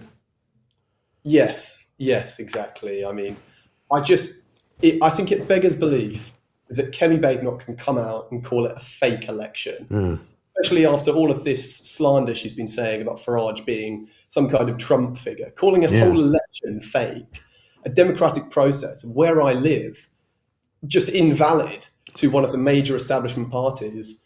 It's only going to strengthen Farage's case that the establishment don't care about Clacton. We are a left behind area and reform are the only option. I mean, what else would you think? I mean, what do you hear from people on the streets in Clacton in terms of Farage and how well he's done as a local MP? Because, of course, what we see an awful lot of the time is his opponents in other parts of the country saying, oh, he's never in Clacton, you know, he's always in America, or he's always in London, or he's always jetting around somewhere else, or he's up in Makerfield. I mean, is he a figure that is seen? I know he's in Clacton quite a lot, but is he seen as a good local MP? Well, I mean, I put out a Facebook post just yesterday on one of the Clacton community groups saying, I'm going into the media as a Clacton representative. I want to hear your thoughts. And predominantly, it is pro-Farage. They understand that he's a party leader, so he's not always going to be in Clacton. But if you know the right people within the local party, he is always here. He's always holding fundraising events. He's always doing stuff. And it's not just photo opportunities.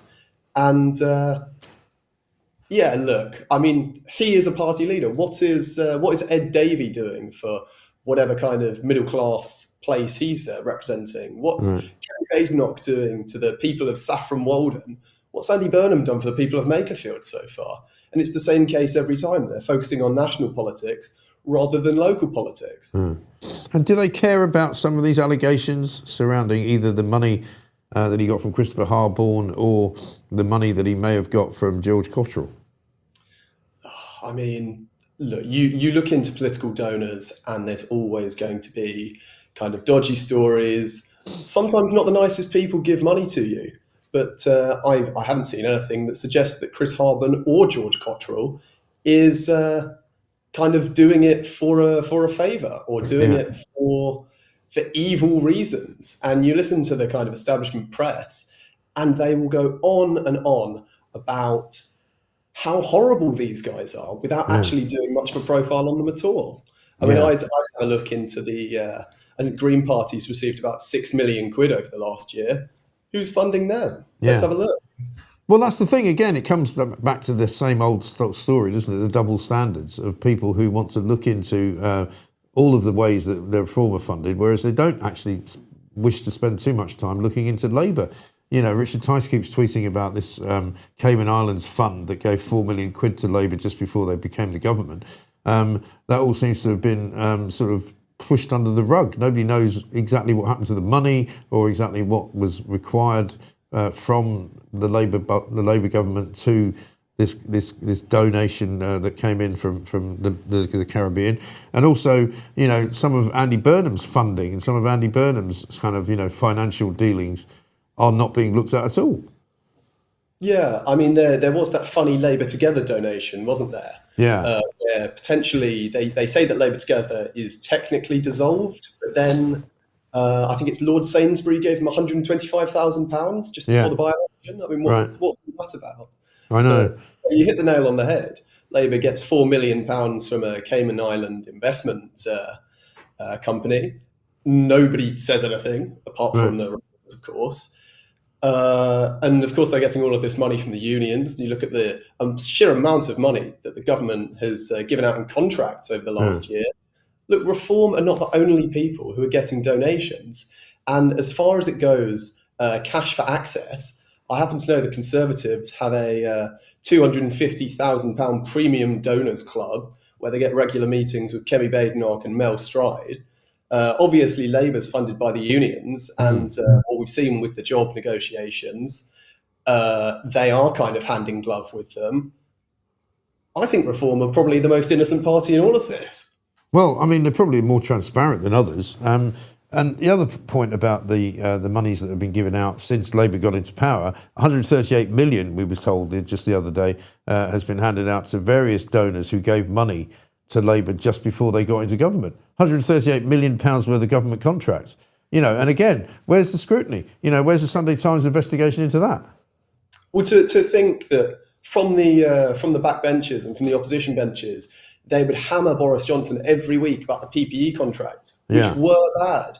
And it just so happens that they're doing exactly the same thing now with their donors. So they're two of the same. And I can completely understand where the people of Clacton are coming from when they say, we're left behind, we want to feel heard, and we don't want to see this kind of thing in politics. And I think it's up to Reform to prove that they are different.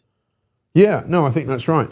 And in terms of the energy and climate debate, I suppose, Nigel Farage, if he has resigned, as he did yesterday from his MP's job, then presumably he's no longer able to go into the parliamentary estate. He's no longer able to go into Prime Minister's questions, which is going to go on today. Somebody said to me this morning it's the penultimate Keir Starmer PMQs, but I'm not sure if Starmer's actually going to be back from Ankara. We've been sitting here chanting Keir Starmer's in Ankara all morning, funnily enough, because it's got a nice ring to it. He'll be missed, won't he, for the foreseeable, presuming that we hear that if all goes well, the by-election probably will be held in sort of second week of April, perhaps. But we won't see him really back in Parliament, I guess, until the autumn. Yeah, I guess so. Just on the energy point, I don't know if you've heard, but Claire Coutinho at the Conservatives uncovered something very interesting about the National Energy System Operator. So she had a whistleblower in her MP's inbox talking about NESO, National Energy System Operator, fudging the figures when it comes to balancing the grid. And actually, they've been hiding how vulnerable our grid is to power outages. Only recently, an energy analyst, Catherine Porter, put out a paper saying that there was about a 5 to 10% chance that there would be full-scale grid failure by 2030. Yeah. And the more you hear about this kind of tampering with the figures from a government quango, the more you think it's going to happen. Yeah, well, it doesn't surprise me that they're fiddling the figures, because that's what they do, isn't it? They fiddle the figures on absolutely everything. There's nothing really that comes out of this government which is in any way straight. They can't lie straight in bed, would be what we would say, right? Absolutely. We see it with the immigration figures. They've dropped the raw immigration figures, and they always talk about net migration. Yeah. Net migration might be coming down, but it still means that we've got net 300,000 people coming into the country every year. Look at the raw figures, and they tell you the truth. And it just means that more Brits are leaving because, well, Labour's made it pretty horrible to live here. Yeah. Certainly in terms of their tax policy. And they're not doing anything to stem the tide for migration. So, yeah, they've skewed it again. Well, that's the point, and when it sounds better, but they even have the gall to stand up in Parliament and just tell these lies. I was talking to Stephen Barrett this morning, the barrister, who's our first guest, who's absolutely incandescent over the way that Nigel Farage has been treated and the way that Parliament has actually been treated and the way the House of Commons has been disrespected by Labour, because they just tell one lie after another. When Keir Starmer gets up and says we've reduced the NHS waiting list, he knows that's not true. He knows that they've reduced the numbers of people on the waiting list, which is not the same thing, as actually reducing them. Because when you say you've reduced the waiting list, you assume that by that you mean, you've actually treated a lot more people a lot more quickly, and so they're not waiting as long. No, what they've actually done is just remove their names or put them in a different box or put them in a different queue or cancelled their appointments, and that way they've disappeared. In the same way that, the net migration figure is a lie. Because actually, as you know, and as you more or less said there, over 1 million people came to this country last year, not 300,000. The fact that 700,000 people left means that it doesn't look like 1 million, but it's still 1 million people coming here from foreign lands who we don't know particularly well, who we don't understand whether they're going to be good for a country or not good for the country. But what we do know is an awful lot of people are leaving. And again, they say we've reduced the numbers of migrants coming in. They haven't. Yeah, I think the Labour government has treated the voters, especially the people of Clacton recently, with utter contempt. Not even standing a candidate in the constituency just shows what they think about the people from my constituency. Yeah. It's this kind of belief that, oh, Clacton's always going to be right-wing. We shouldn't even stand. We shouldn't even humour them. They're so right-wing, they're unsalvageable. Yeah. It just boils my blood, the fact that people can look down on honest, hard-working folk from a seaside town like that and get away with it. Look, we're on the end of the train line I use up to London every day, by the way. But that does not mean we're insignificant. That does not mean we should be neglected. And that certainly does not mean that the establishment parties get a free pass to ride roughshod over our views. Yeah. And so do you expect to see Farage and Reform campaigning quite big style in Clacton, or will he now, on the basis that nobody else is running, not bother? Well, I don't think I've ever seen Nigel Farage do something by halves, to be fair. When he says he's going to do something, normally he does it in pretty spectacular style. Yeah. So I remember 2 years ago, he turned up outside Clacton Pier in a tank. So we can expect a bit more of that. We can see massive grassroots campaigns. I've spoken to friends of mine from across the country, and they're all planning on coming down to Clacton, which is a brilliant summer holiday, by the way. So I know I live there, but it is fantastic, especially in August. And I can absolutely see the press back jumping on it, because what's a holiday like a holiday by the British seaside? Well, indeed, absolutely right. Well, a lot of people can't afford to go much further, to be honest, nowadays under the Labour government. So, and what about Binface? Is he known down there? Did he run in the last election against? Binface. No, I'm not entirely sure if he ran in the last election. I think he ran against Keir Starmer. I think typically his style is to run against the likely PM. Yeah. But look, he's going to be nothing more than a protest vote. He's a joke candidate. And if it's a Farage versus Binface contest, if he can capture, if Farage can get 80% of the vote and Binface can get 20, that is probably the best result that old Binface can expect. He's a joke candidate for a reason. Well, I mean, the established parties have pulled out, so maybe they think this joke candidate is better than the joke candidate that they put up. But no, obviously he doesn't stand a chance. I don't know of many people in Clacton that know him. They'll probably get to know him. Yeah. But the campaign effort is going to be reasonably minimal. I'm quite excited to see if I get a Binface leaflet in. Would be quite interesting to see. But, no, he's not going to have. He's one of these guys, a bit predictable, a bit kind of led by donkeys, like I think. He is a bit sort of soft left, kind of bit of a wally. Not really very interesting. Not as edgy as he likes to think he is, really. Ted, good to see you. Thank you very much indeed. Ted Newson there on Clacton, the town that is his home, and how the people there are going to react to the by-election, which is obviously going to be held, if it goes ahead, sooner rather than later, in probably second week of August, by what we're being told, August the 8th possibly, whatever the Thursday is. Ted, of course, also for the Global Warming Policy Foundation. We've got time for a Pooch's Pooch? We have. Let's do it.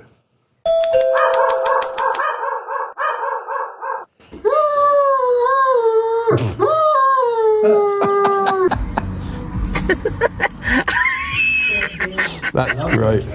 I love a great day. They're amazing, aren't they? I can feel it everywhere. She just was a little kid. Come on now. What? Got great faces. What do you want?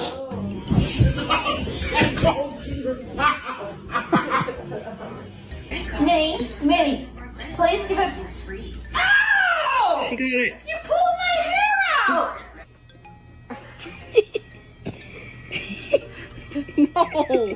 No!